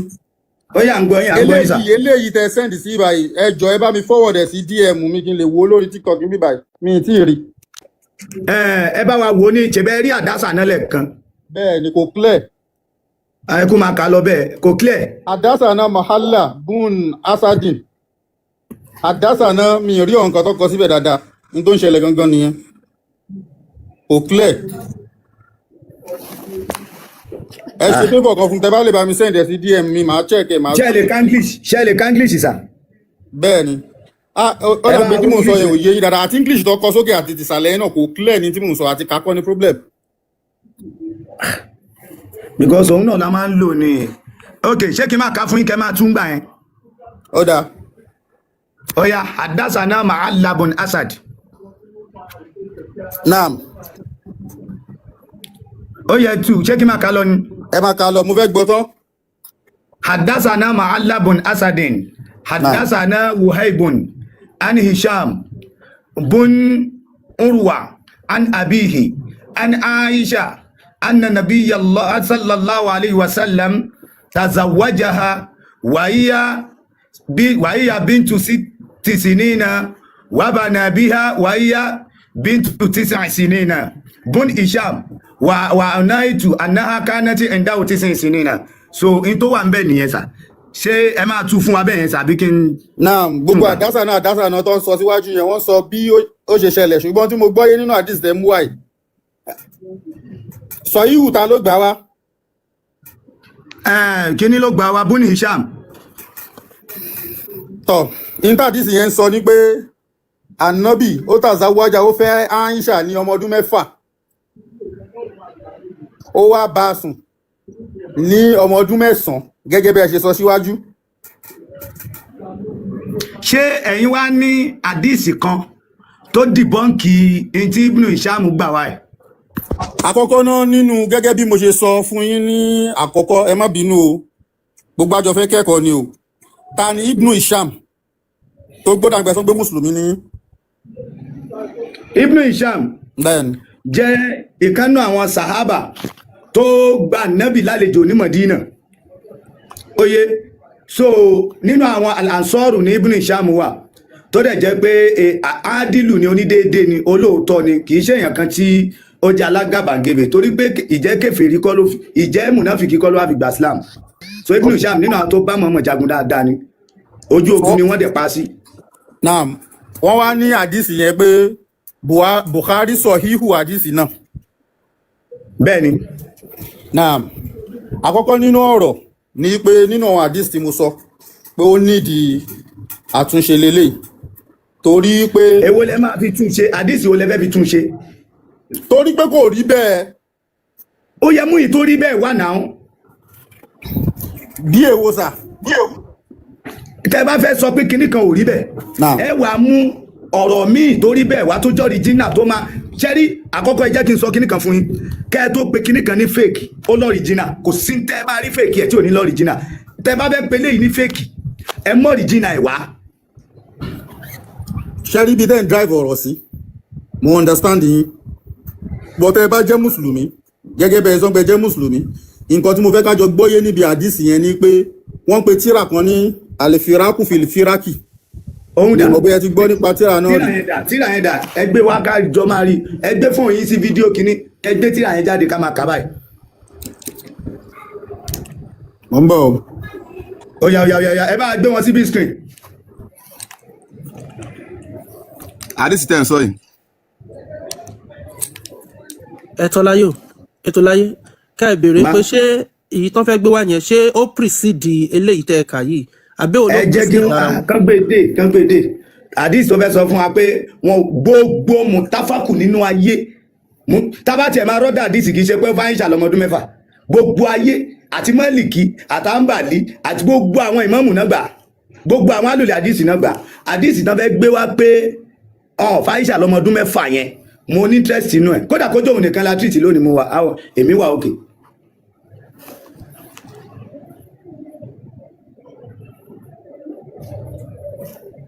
tó ṣe pé ọ̀rọ̀ tó tún bà kẹ́ gan lórí ọ̀rọ̀ Abubakar gbogbo wọn bọ́rọ̀ Aisha ṣe jẹ́ gbogbo ẹ̀ wà nílẹ̀ sọ̀rọ̀ Aisha wá jìnnà ni.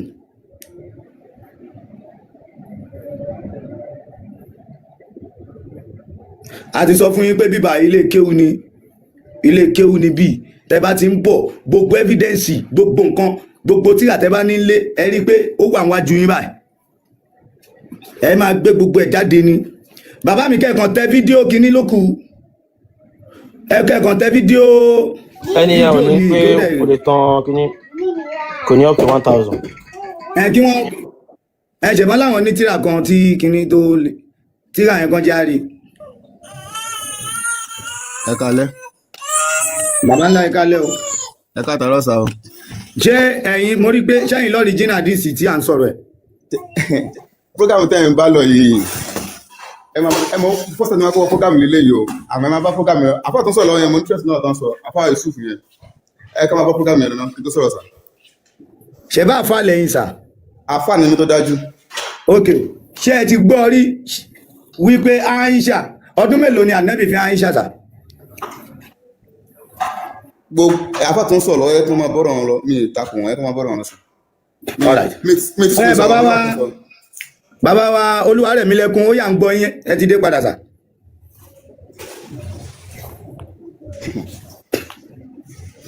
Ó yá wọn ò mú tù ní.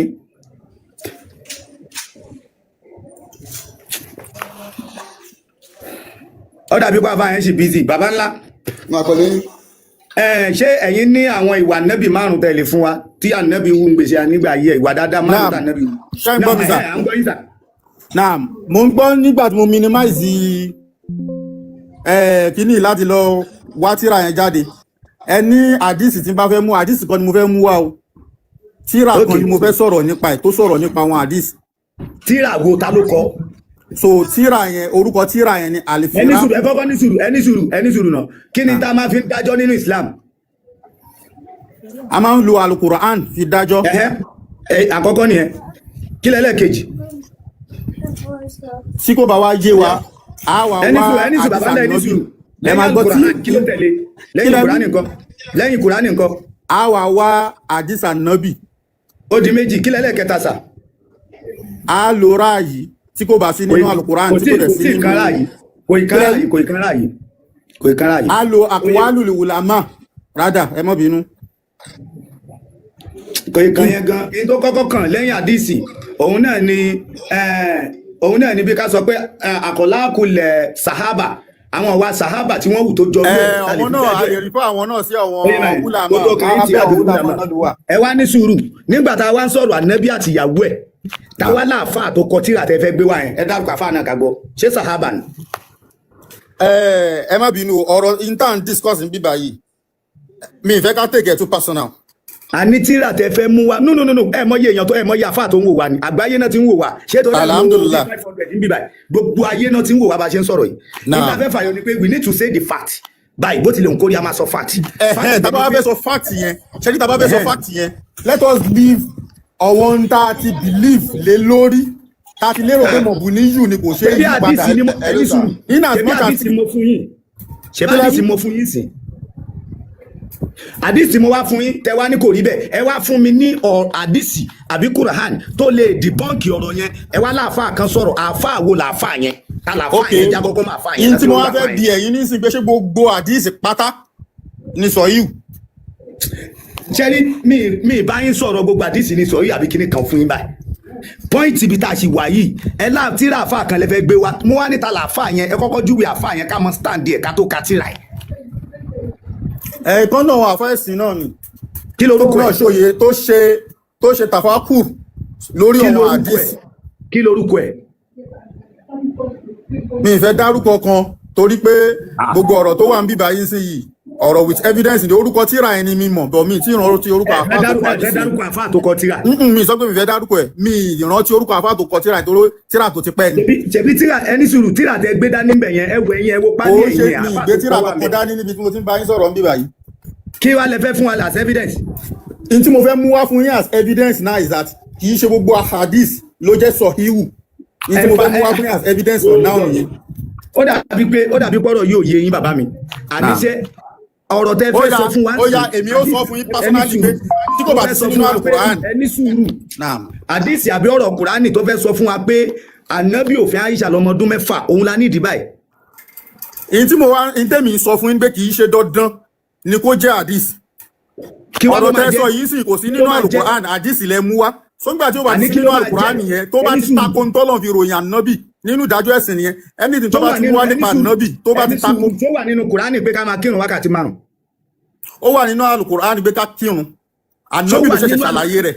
Ṣẹ́rí níbí báyìí nǹkan mẹ́ta lẹ gbọ́dọ̀ máa ṣọ́ ẹ máa ṣọ́ àgbékalẹ̀ ọ̀rọ̀ bó ṣe kanra wọn ẹ máa ṣọ́ lógà tẹ́ fẹ́ pè jáde ó yé báyìí mo tọ́jú ẹlẹ́kẹta ṣó wà nínú alukurahani ká kírun wákàtí 5 ni mo bí.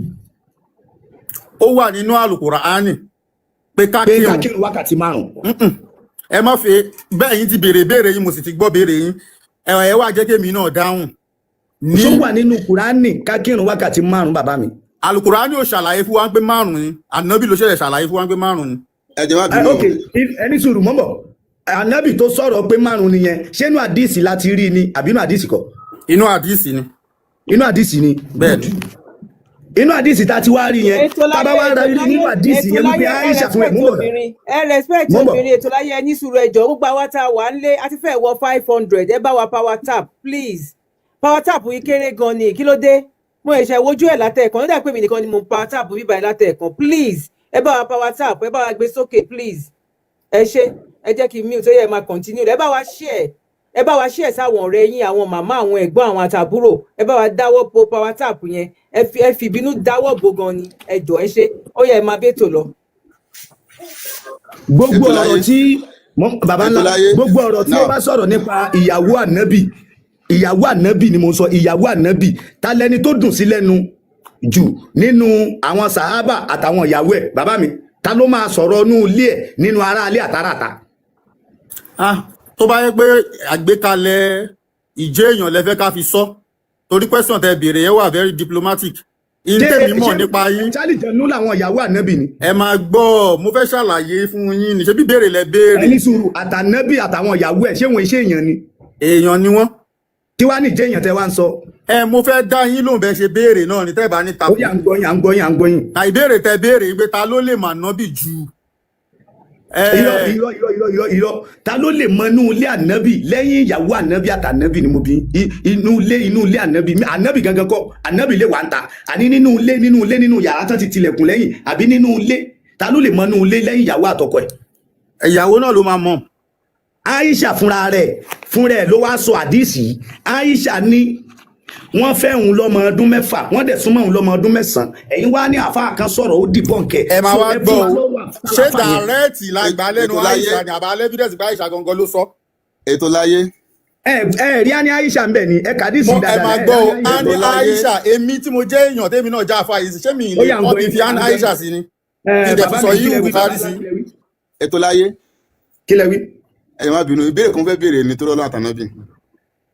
Ètò Mr. Babala ẹ ṣì máa sọ̀rọ̀ mùsùlùmí ní ẹ calm down ẹ kàn tún pẹ̀lẹ́ ẹni tó ń bá sọ̀rọ̀ kí ni ìyá kí n fẹ́ kó rough because àwọn èèyàn ṣì máa tún ètò wa gbọ́ lẹ́yìn ètò yìí ṣe understand ẹ kó ra máa lọ bó ṣe ń lọ yẹn ẹ ṣe kẹ́nìbọ̀dì máa yin tàbí. Bàbá mi naam ṣe evidence abẹ́ ní.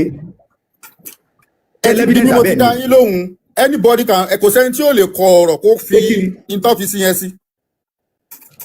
Àní lórí àdìsí ká lè tè lọ ṣe evidence abẹ́ ní tẹlifí debunk àdìsí. Lórí àdìsí yìí nígbà tí o ti sí nínú Al-Qur'an nìyẹn mo nullify ẹ̀. Oh God. Kò àdìsí ẹ̀ wà sọ yìí wù lọ́dọ̀ mi. Ṣé kí a cancel ìrun wákàtí 5 nìsín pé kò sí. Nígbà tọ́lọ̀ ti sọ̀rọ̀ ọ̀run nínú ẹ máa gbọ́ ó yàtọ̀tọ̀ síra wọn. Mo fẹ́ kẹ́kọ̀ọ́ lọ́dọ̀ yín ó ṣeé ṣe níbi ọ̀rọ̀ tá a jọ ń sọ yìí Ọlọ́run lè kádà àtẹ́yìn náà bá rí 1 or 2. Torí pé àlìkímọ́tù dọ́là tó lè mú mi àìsùn mọ́ wà jáde àkádà ibi tèmi ń lọ gangan nípa Ọlọ́run sọ̀rọ̀ ọ̀run nínú Al-Qur'an so kò ṣe é kó dànù. Ẹ má gbàgbé ètò tá a ṣe pé ètò láyé ẹjọ́ sá ẹ má bínú now ó ti override the ijma ṣé mo pé kí n ṣe pé scholar kan ló sọ pé Aisha was 6 scholarly consensus ni ijma wà lórí ẹ̀ so tó bá fẹ́ override ijma ẹ fún wa ní evidence ẹ kò lè fẹnu sọ who are you? Who are you in comparison to Sahih al-Bukhari? Who the hell are you in comparison to so and so? So, tẹ́ bá fẹ́ override the ijma, ẹ má fẹnu sọ, bring some evidence. Okay, thanks very much, Ajia. Nevertheless, I would have loved to respond to you, but the question is kind of so abusive. And these are kind of the things that I've said earlier before coming on. I don't care whether you find it abusive because we're honest, and it's so dishonest. You want respect, but you are sat here and you're lying to everyone. I don't need to respect liars. With all due respect, sir, now, mo fẹ́ respect yín, yeah? Because I like you respect, but to me, I deserve it. Tó bá jẹ́ pé ijma wà lórí ẹ̀.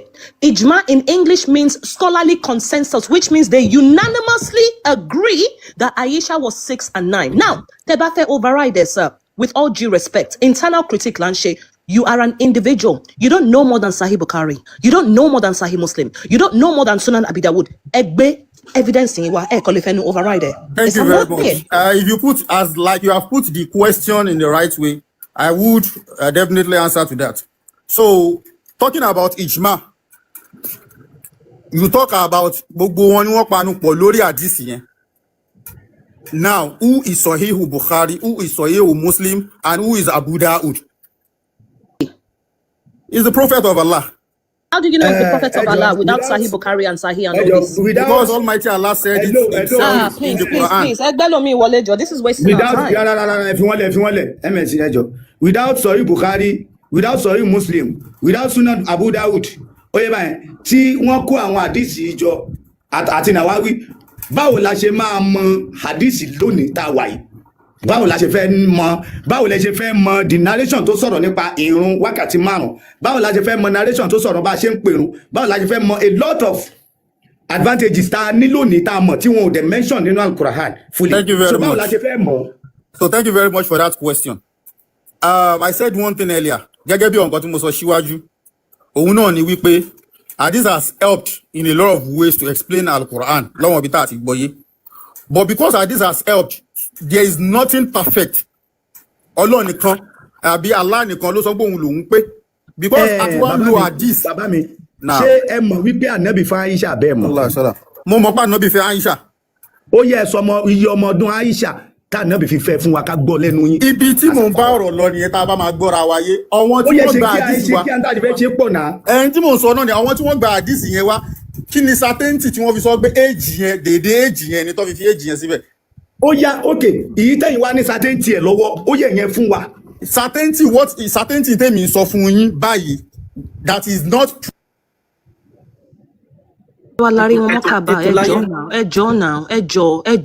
Because tí wọ́n bá accept ìwé wọn, that's between him and Allah.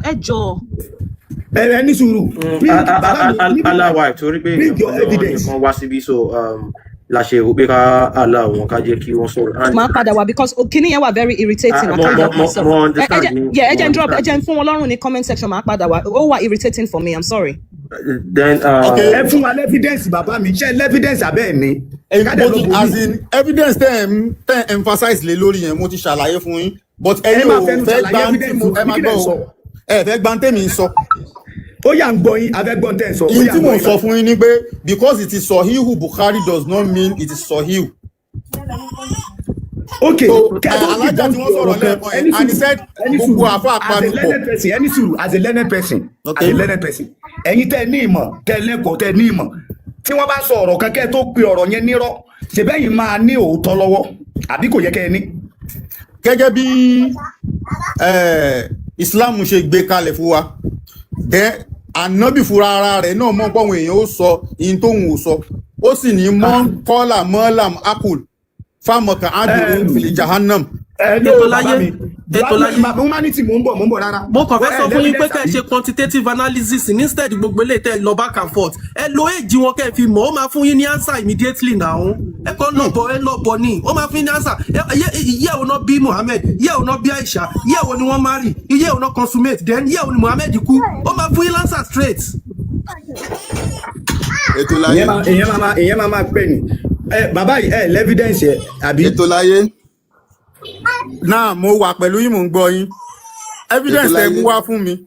Genuinely gbogbo àwọn àfáà tí ń tọwọ́ bọ àdìsí yẹn wọ́n dẹ̀ sọ pé àdìsí yẹn ò wá sọ yìí. Àdìsí wo àwọn àfáà èwo kí làwọn àfáà sọ. Náà ó yẹ sọ̀rọ̀ táwọn àfáà sọ.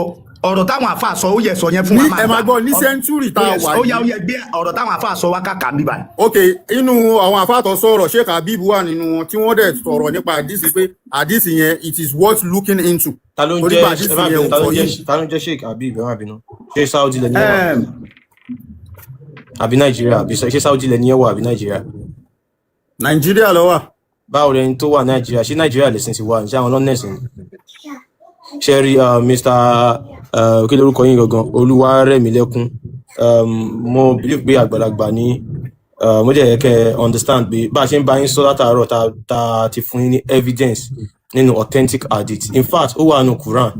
Ẹ̀rí bí àkàntí ìmọ̀ ẹnu bá Quran ni. Is there in the Quran? ẹ̀yin náà rí pé kíní kí lẹ yẹn sọ pé wà ní Quran sà pé ẹ lè fẹ́ ọmọ kékeré èyí tó wà nù Quran kan worse ju eléyìí tá à ń ká ìlọ ṣe bọ́dún mẹ́fà ló wà nù Quran èyí tó wà nù Quran ó ń jẹ́ kó yé wa pé ọmọ ọdún kan ọmọ ọdún méjì.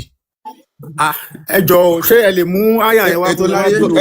ẹ ṣe sùúrù a máa dá yín lóhùn nǹkan tí mo kàn ń try jẹ́ kẹ́ mọ̀ ní pé iṣẹ́ rí kínní ọ̀rọ̀ pẹ̀lẹ́rì la máa ń ṣe ní ọ̀dọ̀ wa ń bì ẹ ti rí báyìí ló ṣe rí bẹ́ẹ̀ kọ́ ló ṣe rí you just give us evidence ẹ ní sọ pé ọ̀rọ̀ kan àti béèyàn kan sọ̀rọ̀ lẹ́yìn tó jẹ́ ọmọ Arab ó ń jẹ́ kó yé wa pé this thing I don't know ni. mo sọ síwájú mo ní tí n bá mọ̀ tá a bá bí nǹkan yẹn ṣó dáa tí ò bá dáa á sọ lẹ́sẹ̀kẹsẹ̀ pé no it's not pé nǹkan yìí kò dáa ṣe understand. mo understand yín brother.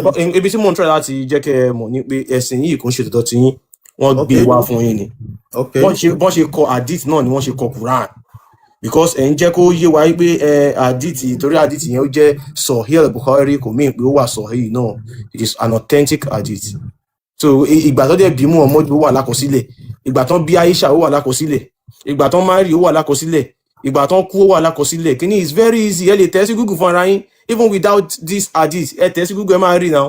Naam, ẹ ṣé, thank you very much for the analysis. Mo dey really enjoy, mo dey like analysis yín.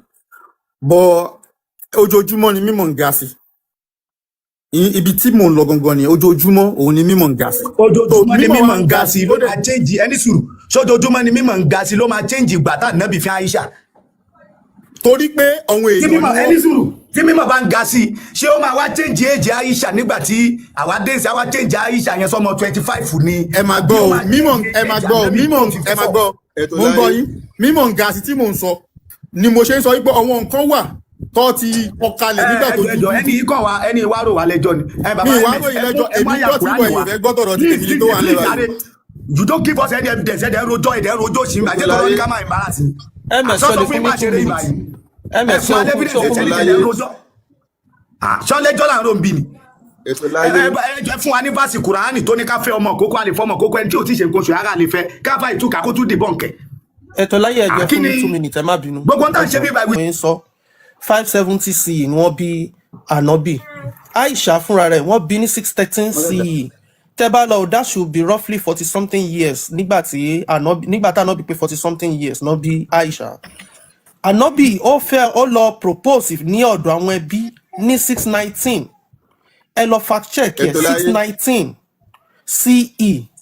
Nígbà tó ṣe estimate yẹn tán máa bàbá ńlá máa bá ń sọ̀rọ̀ sí. So tẹ́ bá lọ wo 619 minus 613 ó máa fún yín ní 6 years. Ní 622 Muhammad did kú lẹ́pọ̀n. Tẹ́ bá lọ yọ kúrò that is after 3 years tó fẹ́ and if you add 3 years to 6 years it is going to give you 9 years. Ànábì kú ní 632 that is why tẹ́ máa gbọ́ wípé she was at the age of 18 nígbà tí Ànábì kú. Ẹ yọ 632 kúrò ní 619 I mean 632 613 kúrò nínú 632 I think that should be around that age as well. Kẹ́ lè mọ̀ wípé gbogbo nǹkan lẹ lè change you can never change the dates. Ìtorí ẹ̀ tẹ́ bá lọ wọ́n ní traditional tẹ́ bá lọ gbogbo déètì yẹn wọ́n dẹ̀ sọ pé 4th year of prophethood kìnnìkan bọ́n ṣe kọ́ síbẹ̀ nìyẹn fún Ànábì àti gbogbo ẹ̀ wọ́n ní 11 AH ní Hijri calendar ní Ànábì kú that is 632 CE. Tẹ́ bá lọ gbogbo calculation yẹ ẹ́ rí wípé ó ṣe déédéé nǹkan tó wà nù bẹ̀ yẹn òun mo ṣe sọ pé nídìí àti máa lọ àwọn nǹkan tó bá ti ní calculation tó bá ti wà quantitative tá a lè quantify yẹ we don't need to be fighting about it. Ẹ ṣe. Máa fight ìyàwó Ànábì tí ó jìnnà ìyàwó Ànábì so ẹ máa ka Kùránì ẹ jẹ́ bá gbé Kùránì fún wọn ẹ ka Kùránì yẹn tó ti ní ká fẹ́ ọmọdé ṣéwù ẹ jẹ́ bá ka verse Kùránì yẹn tànábì láríta Kùránì lélẹ̀.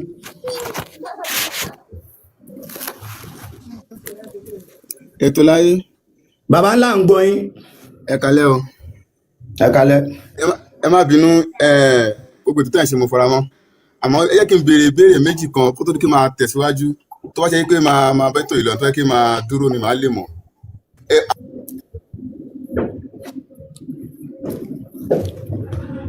Bàbá wa Olúwa ṣeun iṣẹ́ wa ń bẹ̀ abẹ́ ti bízì.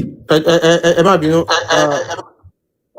mo fi pé bàbá ńlá yẹn sọ̀rọ̀ ni ẹ jẹ́ kí Olúwarẹ̀mílẹ́kún bàbá ńlá yẹn gbọ́ mútu wọn ni Olúwarẹ̀mílẹ́kún ẹ̀jẹ̀ bá wọn bàbá ńlá ẹ̀jẹ̀ wọn mútu ká gbọ́ yín. Mo ń bọ̀ bàbá ńlá yẹn ó dàn Olúwarẹ̀mílẹ́kún yẹn ṣán wà ń bẹ̀ mo fẹ́ kán ka Kùránì yìí kí mo wà ń bẹ̀. Ṣé ẹ rí Quran yóò yẹ ká Quran yìí ká gbọ́n nǹkan tí fẹ́ sọ sílẹ̀. Kò clear dáadáa sí mi bí báyìí ni. Tẹ̀kan tẹ sọ yẹn náà kì í ṣe pé mi rí ipò kò clear. Dájú bàbá zoom kínní, dájú bàbá zoom Quran verse. Ẹ jẹ́ kí n lọ zoom ẹ̀ wá. Ẹ ṣe, wọ́n ti fẹ́ bá yín zoom ẹ̀ wá.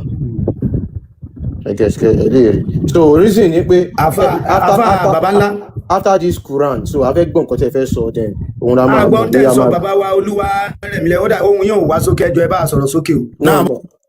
Wọ́n fẹ́ bá wọn zoom kínní yẹn wá so after this a lè mọ the next thing. No bàbá àfa yẹn náà sọ̀rọ̀ lọ́wọ́ bọ̀jẹ́ àgbọ̀n ẹjọ́ ẹni kan ẹjọ́ ẹ̀ mú tù ká gbọ́ yín sà bàbá Olúwarẹ̀mílẹ́kun yẹn. So ẹ bá wa ka Kùránì ẹ bá wa ka Kùránì ẹ jẹ́ kàn ka Kùránì ẹ̀ kásáré àtẹ̀ǹsà ọ̀nà bàbá Olúwarẹ̀mílẹ́kun wọ́n ti zoom Kùránì ẹ̀ jẹ́ wòsà.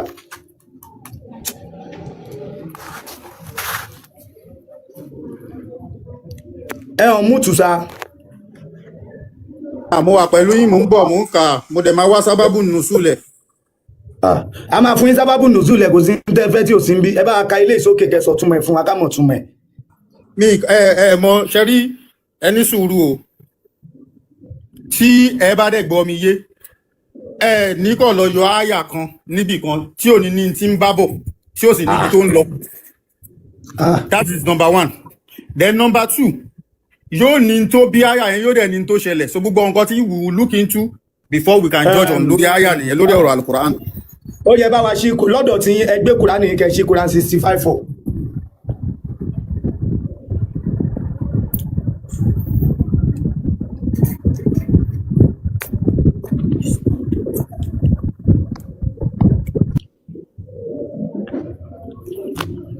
Ẹ máa kọ́kọ́ gbọ́ láyé pé a lè mọ̀ túmọ̀ fáàsì ẹyọ kan àfi tá a bá lọ kà á látòkè eléyìí ò ní túmọ̀ báyìí kéwú lásán ni àfi tá a bá dókè so verse fast tó wà nínú Kùránì yẹn àfi tá a bá lọ ṣí fáàsì tẹ̀yìn ká tó mọ̀ túmọ̀ yẹn ẹ gbé Kùránì tọ̀dọ̀ yín jáde kẹ́ẹ̀ka a fẹ́ mọ̀ túmọ̀ bíbá yìí ẹ bá máa kà á bọ̀ láti sánmọ̀ karùn-ún àtàfẹ́ mọ̀ túmọ̀ eléyìí.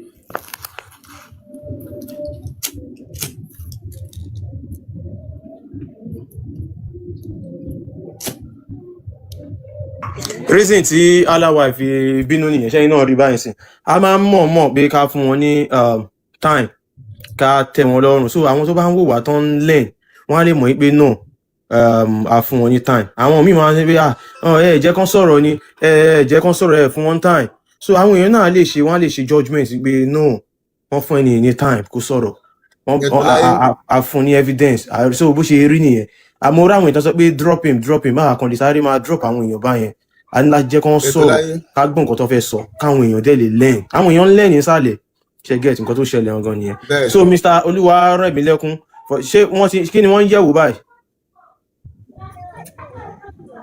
ó dà pé wọ́n ti gbé dáńpá ṣeré ti tú wọn ò fẹ́ sọ̀rọ̀ bàbá ńlá ilé gbóhùn sókè. Ẹ kalẹ́. Ẹ káàbọ̀.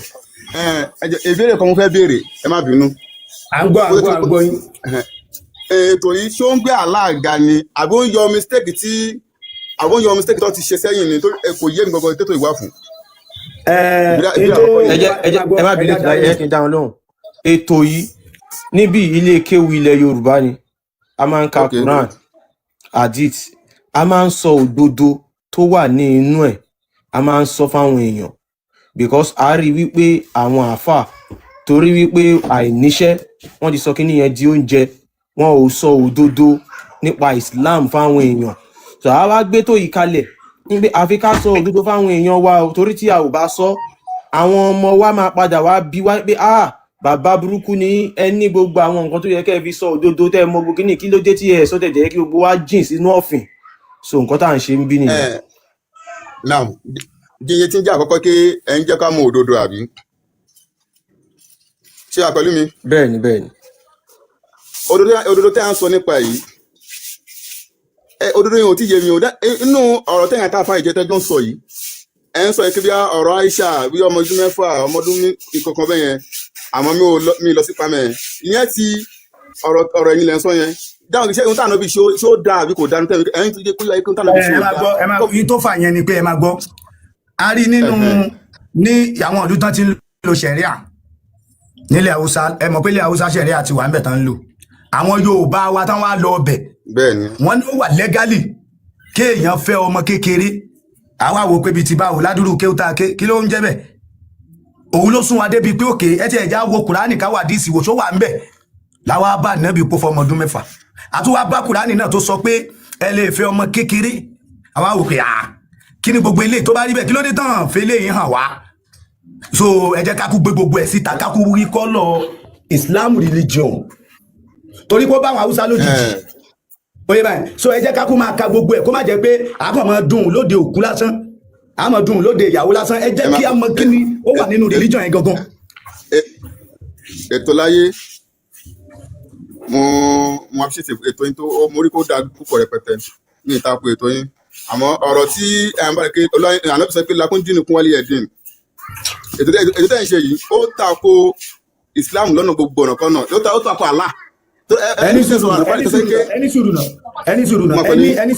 sùúrù mo fẹ́ béèrè kan lọ́wọ́ yìí ẹ ló tako Allah ó tako Muhammad ok ẹni sùúrù ṣé gbogbo ń tànká yìí ṣé nínú Islam wọ́n ní ká tọ́jú ẹ̀ ní anybody ò gbọ́dọ̀ mọ̀ àbí àṣírí ni.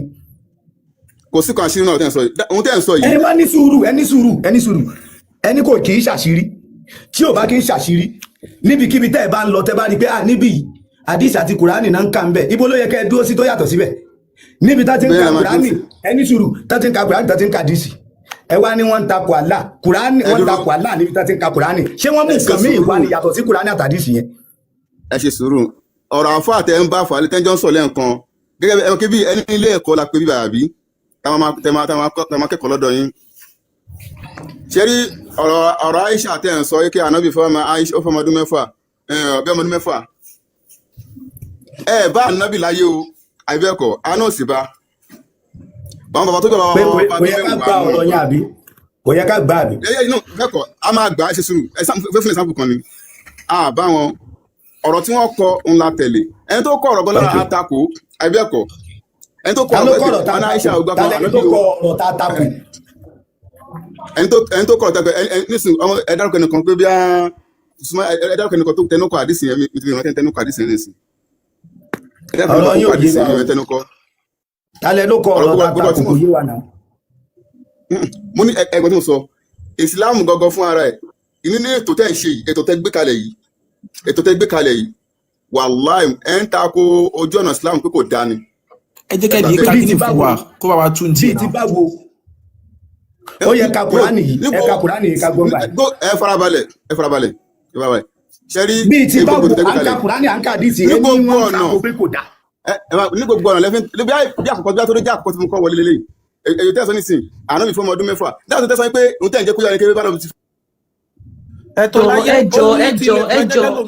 ẹjọ ẹ má bínú ètò láyé ẹjọ ẹ yé máa entertain gbogbo rubbish yìí please with audio look mo ti ń ṣe ẹni sọ̀rọ̀ sà mo ti ń ṣe kíní fún 4 years tó bá jẹ́ story lọ fẹ́ sọ kọlọ open live wọn kọ sọ story yes I hide it Islam cancer ni Islam kò sí nǹkan kan tó positive nípa ẹ̀ so a fẹ́ tú àwọn èèyàn wa lẹ̀ ṣe understand ẹjọ tẹ́ bá believe nínú ìwé yín ẹ yé máa wá sókè àwa ò sí ń bẹ o tó bá jẹ́ argument yìí nìyẹn then there's no reason you should be a Muslim today because you too you were not there when Anobi was alive you were not there when Anobi so ẹ yé máa gbé gbogbo argument ẹ wá ẹ jẹ́ ká kíní ìwà boring read the book and let's move on this is nonsensical.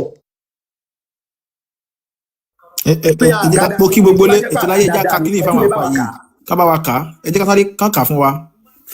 ẹ jẹ́ ká kà á. mo fẹ́ gbé tẹ̀síìrì àtọ̀wí gan mo fẹ́ gbé wá bó kí gbogbo lé àbọ̀rúbọ̀ yìí o so ẹ jẹ́ ká tẹ̀síwájú.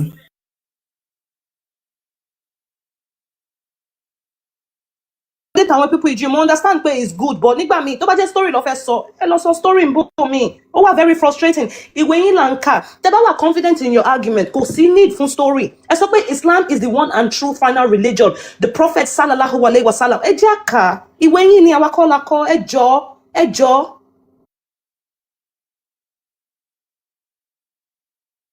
ẹ béèrè ni pé ṣó níbi tá àti ẹ̀ máa kà ó níbi tá kì í kà nínú Quran àtàdís káfà ìjẹ́ ká mọ̀ lónìí pé tọ́ ó ní tẹ́ ẹ máa kà ó ní tí wọ́n kì í kà. kò síbi tó kì í kà ní alukurhani tó rí alukurhani gbogbo tó bá ti kàwé ìwé mímọ́ ni àdìsí náà tó bá sọ pé. ó yẹ ká bí fún wa ó yẹ yín gangan fúnra yín ẹ̀ka bí fún wa ẹ̀kọ́ wo ni bí ìkọ́ wa ẹ̀ka bí fún wa. ètò yìí wàhálà ètò búlẹ̀ tó yìí. àní kẹ́ ẹ̀ka bí fún wa ẹ̀ka dísì ẹ̀ka kùránì ìjà ẹ̀yin ẹ̀rẹ̀ Islam. wàláì mo fọlọ́n búra ẹ̀ gbádùn gbé Islam wà ní kẹ́kẹ́ kúrò ní ẹni wò gbé Islam gà sẹ́ gbádùn lé. ètò láyé ẹ jẹ́ ká pe ẹni yẹn baba ńlá Quran 65 verse 4 tó sọ̀rọ̀ nípa ọmọ tá a lè kọ̀ so ní ìsìn báyìí afẹ́jẹ́ kẹ́ gbé Islam ga pẹ̀lú àyà yìí ẹ bá wa káyà yìí ẹ̀kọ́ tó wà ń bẹ jẹ́ ká gbogbo ara lè mọ̀ ẹ̀yin fẹ́ gbé Islam ga ni. ó ti sálọ náà kò lè ka Kùránì kò lè kẹ́ anything bóyá sẹ́ríkì àdínì náà fi jẹ́ mi kan nìsín kò lè ka Kùránì kò lè kẹ́ ní òde wá ń bí tí a gbé nǹkan mi jáde ni Kùránì àtàdísì là ń kà náà. àyà yìí ó jẹ́ ká mọ̀ pé nínú Islam a lè fi ọmọ kékeré tí ò tiẹ̀ tí wọ̀ nǹkan tó ń jẹ́ puberty so tó bá yẹ kí wọ́n bá lè kà fún wa ni ká tún gbé tẹ̀síìrì náà jáde tó máa ṣe àlàyé ẹ̀ kòsò tẹ̀síìrì wa nígbà pẹ̀lú èmi tó dẹ̀ ṣàlàyé pé ọmọ yẹn kò gbọdọ̀ tí wọ puberty stage so tábàlà àwọn àpàtàkì wa fi wá ganu sí kan gòkè wa o. mo dẹ̀ ti dìbọ́ǹkì ọ̀rọ̀ yìí látàárọ̀ mo ní tó bá máa wá sókè yìí mẹ́rin ẹ̀ dání má wà bí wá rojọ́ má wà bí wá advice wa ọ̀rọ̀ tá a bá ń sọ tí ò bá ti dá pé ọ̀rọ̀ yóò dá o wá ti kọ́ àyí tó jẹ́ original sọ́wọ́ wá sókè lódindi ẹjọ́ òsì wẹ́wà fún àkọ́kọ́ àwọlá pé ms ní ká ṣe sùúrù fún ó dẹ̀ ń fi wá rojọ́ kò ní single evidence báyìí how can you come up here without evidence bí bá ṣe kò ní àyà ó dẹ̀ ń gòkè bọ̀ ó evidence ò dẹ́nìtì ọkàn ẹ̀ dẹ̀ balẹ̀.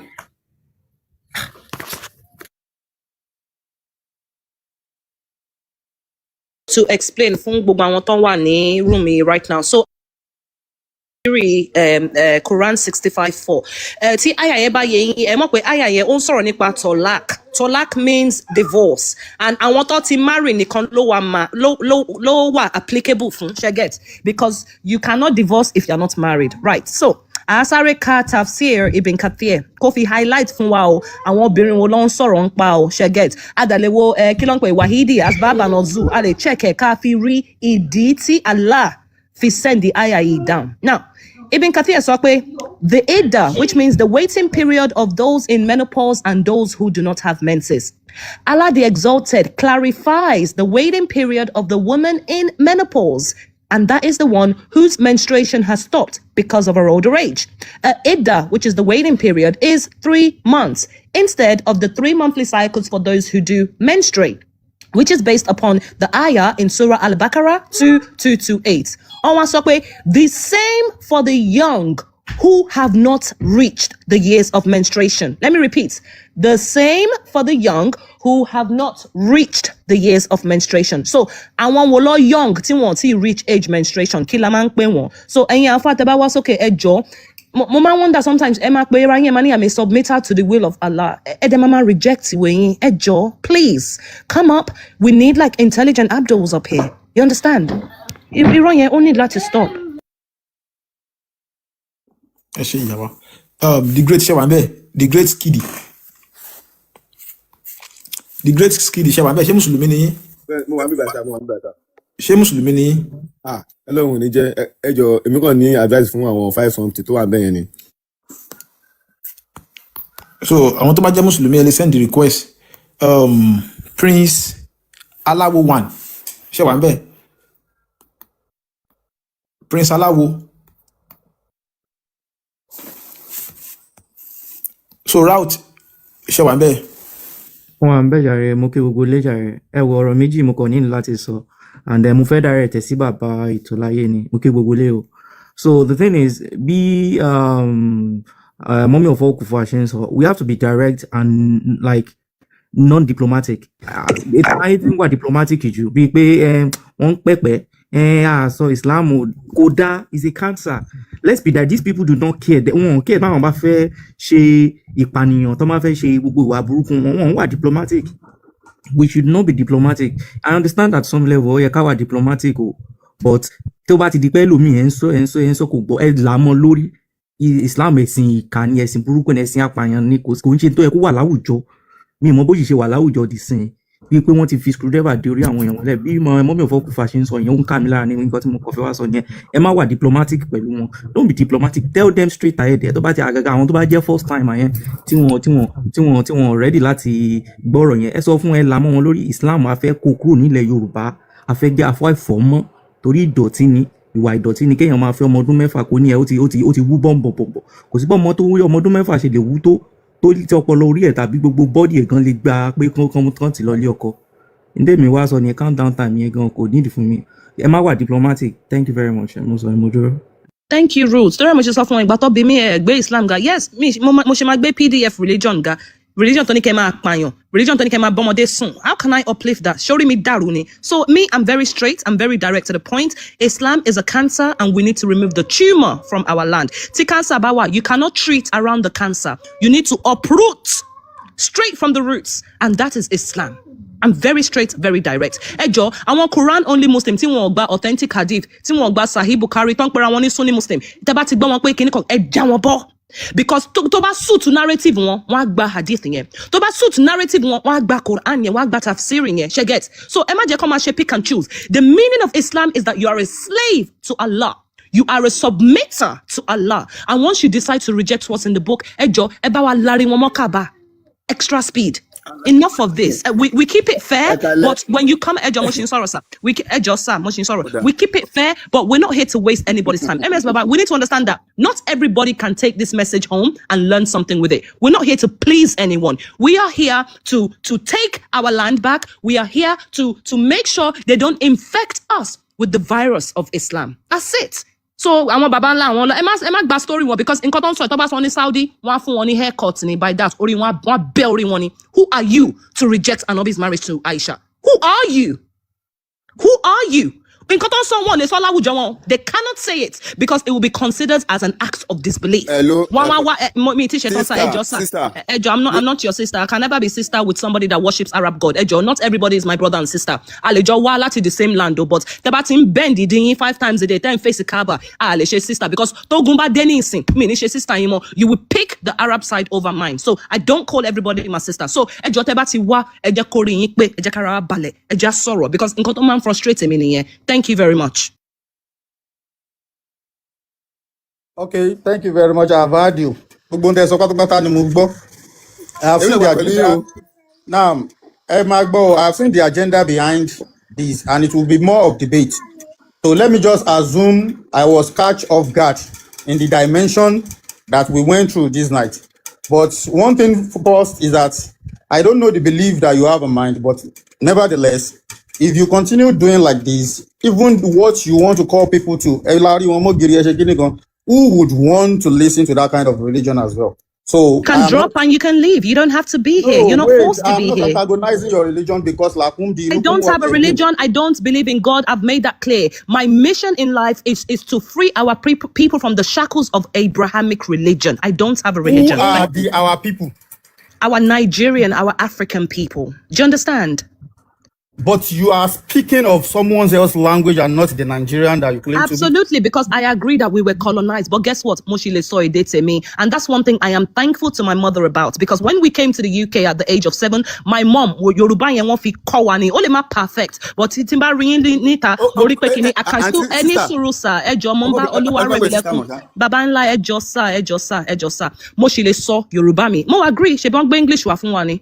I didn't choose to speak English. I can honestly be honest about that. But guess what? English language, my salvation is not dependent on English. Your salvation is dependent on Arabic. Your God only speaks Arabic. Your Allah in Quran chapter 12 verse 2 said, we have revealed it as an Arabic Quran so that you may understand it. In chapter 14 verse 4 also, we have not sent a messenger except in the language of his own people.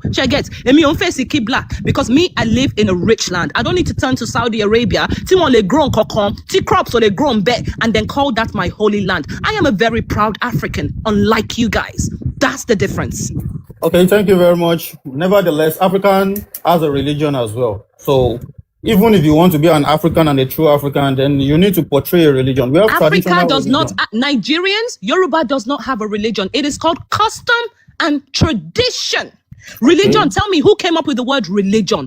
For me, yeah, Asha ati Ishewani. And guess what? As much as I'm an atheist, I will always respect my own father's land before I respect any fucking body. I don't give a fuck. That's why I'm here.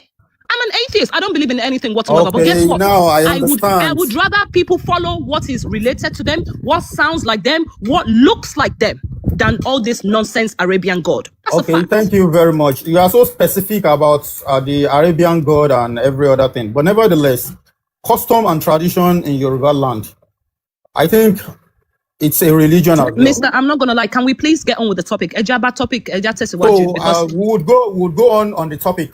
Now, one thing first. One year the word religion, ọdún wo ló ṣẹ̀ṣẹ̀ dé, ọdún wo ló ṣẹ̀ṣẹ̀ implement ẹ̀. Tó bá jẹ́ pé lóòótọ́ religion ti wà ní ilẹ̀ Yorùbá, kí ló dé tó jẹ́ pé it is a new word lẹ́yìn tó jẹ́ pé ẹ ṣẹ̀ṣẹ̀ gbé ẹ̀sìn wá náà ẹ̀ṣẹ̀ wá pè ní religion. Ẹ kọ́kọ́ sọ fún ọdún wo náà gbé wá. See, let me be factual about everything that is happening here. I am a linguist and I understand both English and Arabic. So let me say something about interpretation. There's a lot that has gone wrong in interpretation that we people are capitalizing. Before you can go against anything, I think you have to have the knowledge of that thing for you to understand it first. Whatsoever that is being translated to second language or any other language can never be complete and you cannot derive the total communication out of it. Hello. That means Islam kò lè jẹ́ fún yín as an African, because Tebama make excuse okay, want to translate or want to change. That means the religion doesn't belong to you. Mr. Oluwa, we have the stamp date of when religion came into Africa.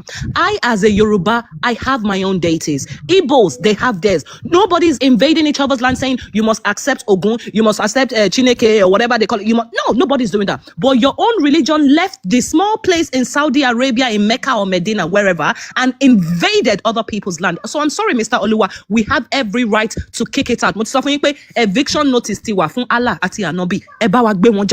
I understand. I want to pick out one thing out of what you said. You made mention of invasion. Please, what did you understand by the word invasion? Invasion, you can call it according to Islam, jihad. No. Jihad, don't use the Islamic terms. Excuse me. You know, I know where you belong now. Then I need to engage you. Need lati engage me. Mo fẹ́ fún yín ní invasion Islamic style. No, don't bring Islamic style. I'm talking about the English that you are speaking now. Hey, Josa, I've already told you, and I've been honest with you, that English is a colonizer's language. I did not have the choice. You understand? Islam, you did not have the choice. Before you can say mama, want to recite Adan into your ears. Before you can say papa, want to whatever you go, get. But as an adult, you owe it to yourself as a grown person to do your own research. Most of you religious people, you are comfortable in because in cut coining, you understand. Now, share difference them in share. Molomon 6 years old. Me gbelo churchery. Me gbelo mosquery. Me there's no God. You let the child figure it out themselves. That's the opportunity most of us did not get. And that's why for the next generation, we need to give them a better fighting chance. Because talk about suffering Islam as a baby, who would know where you would be right now?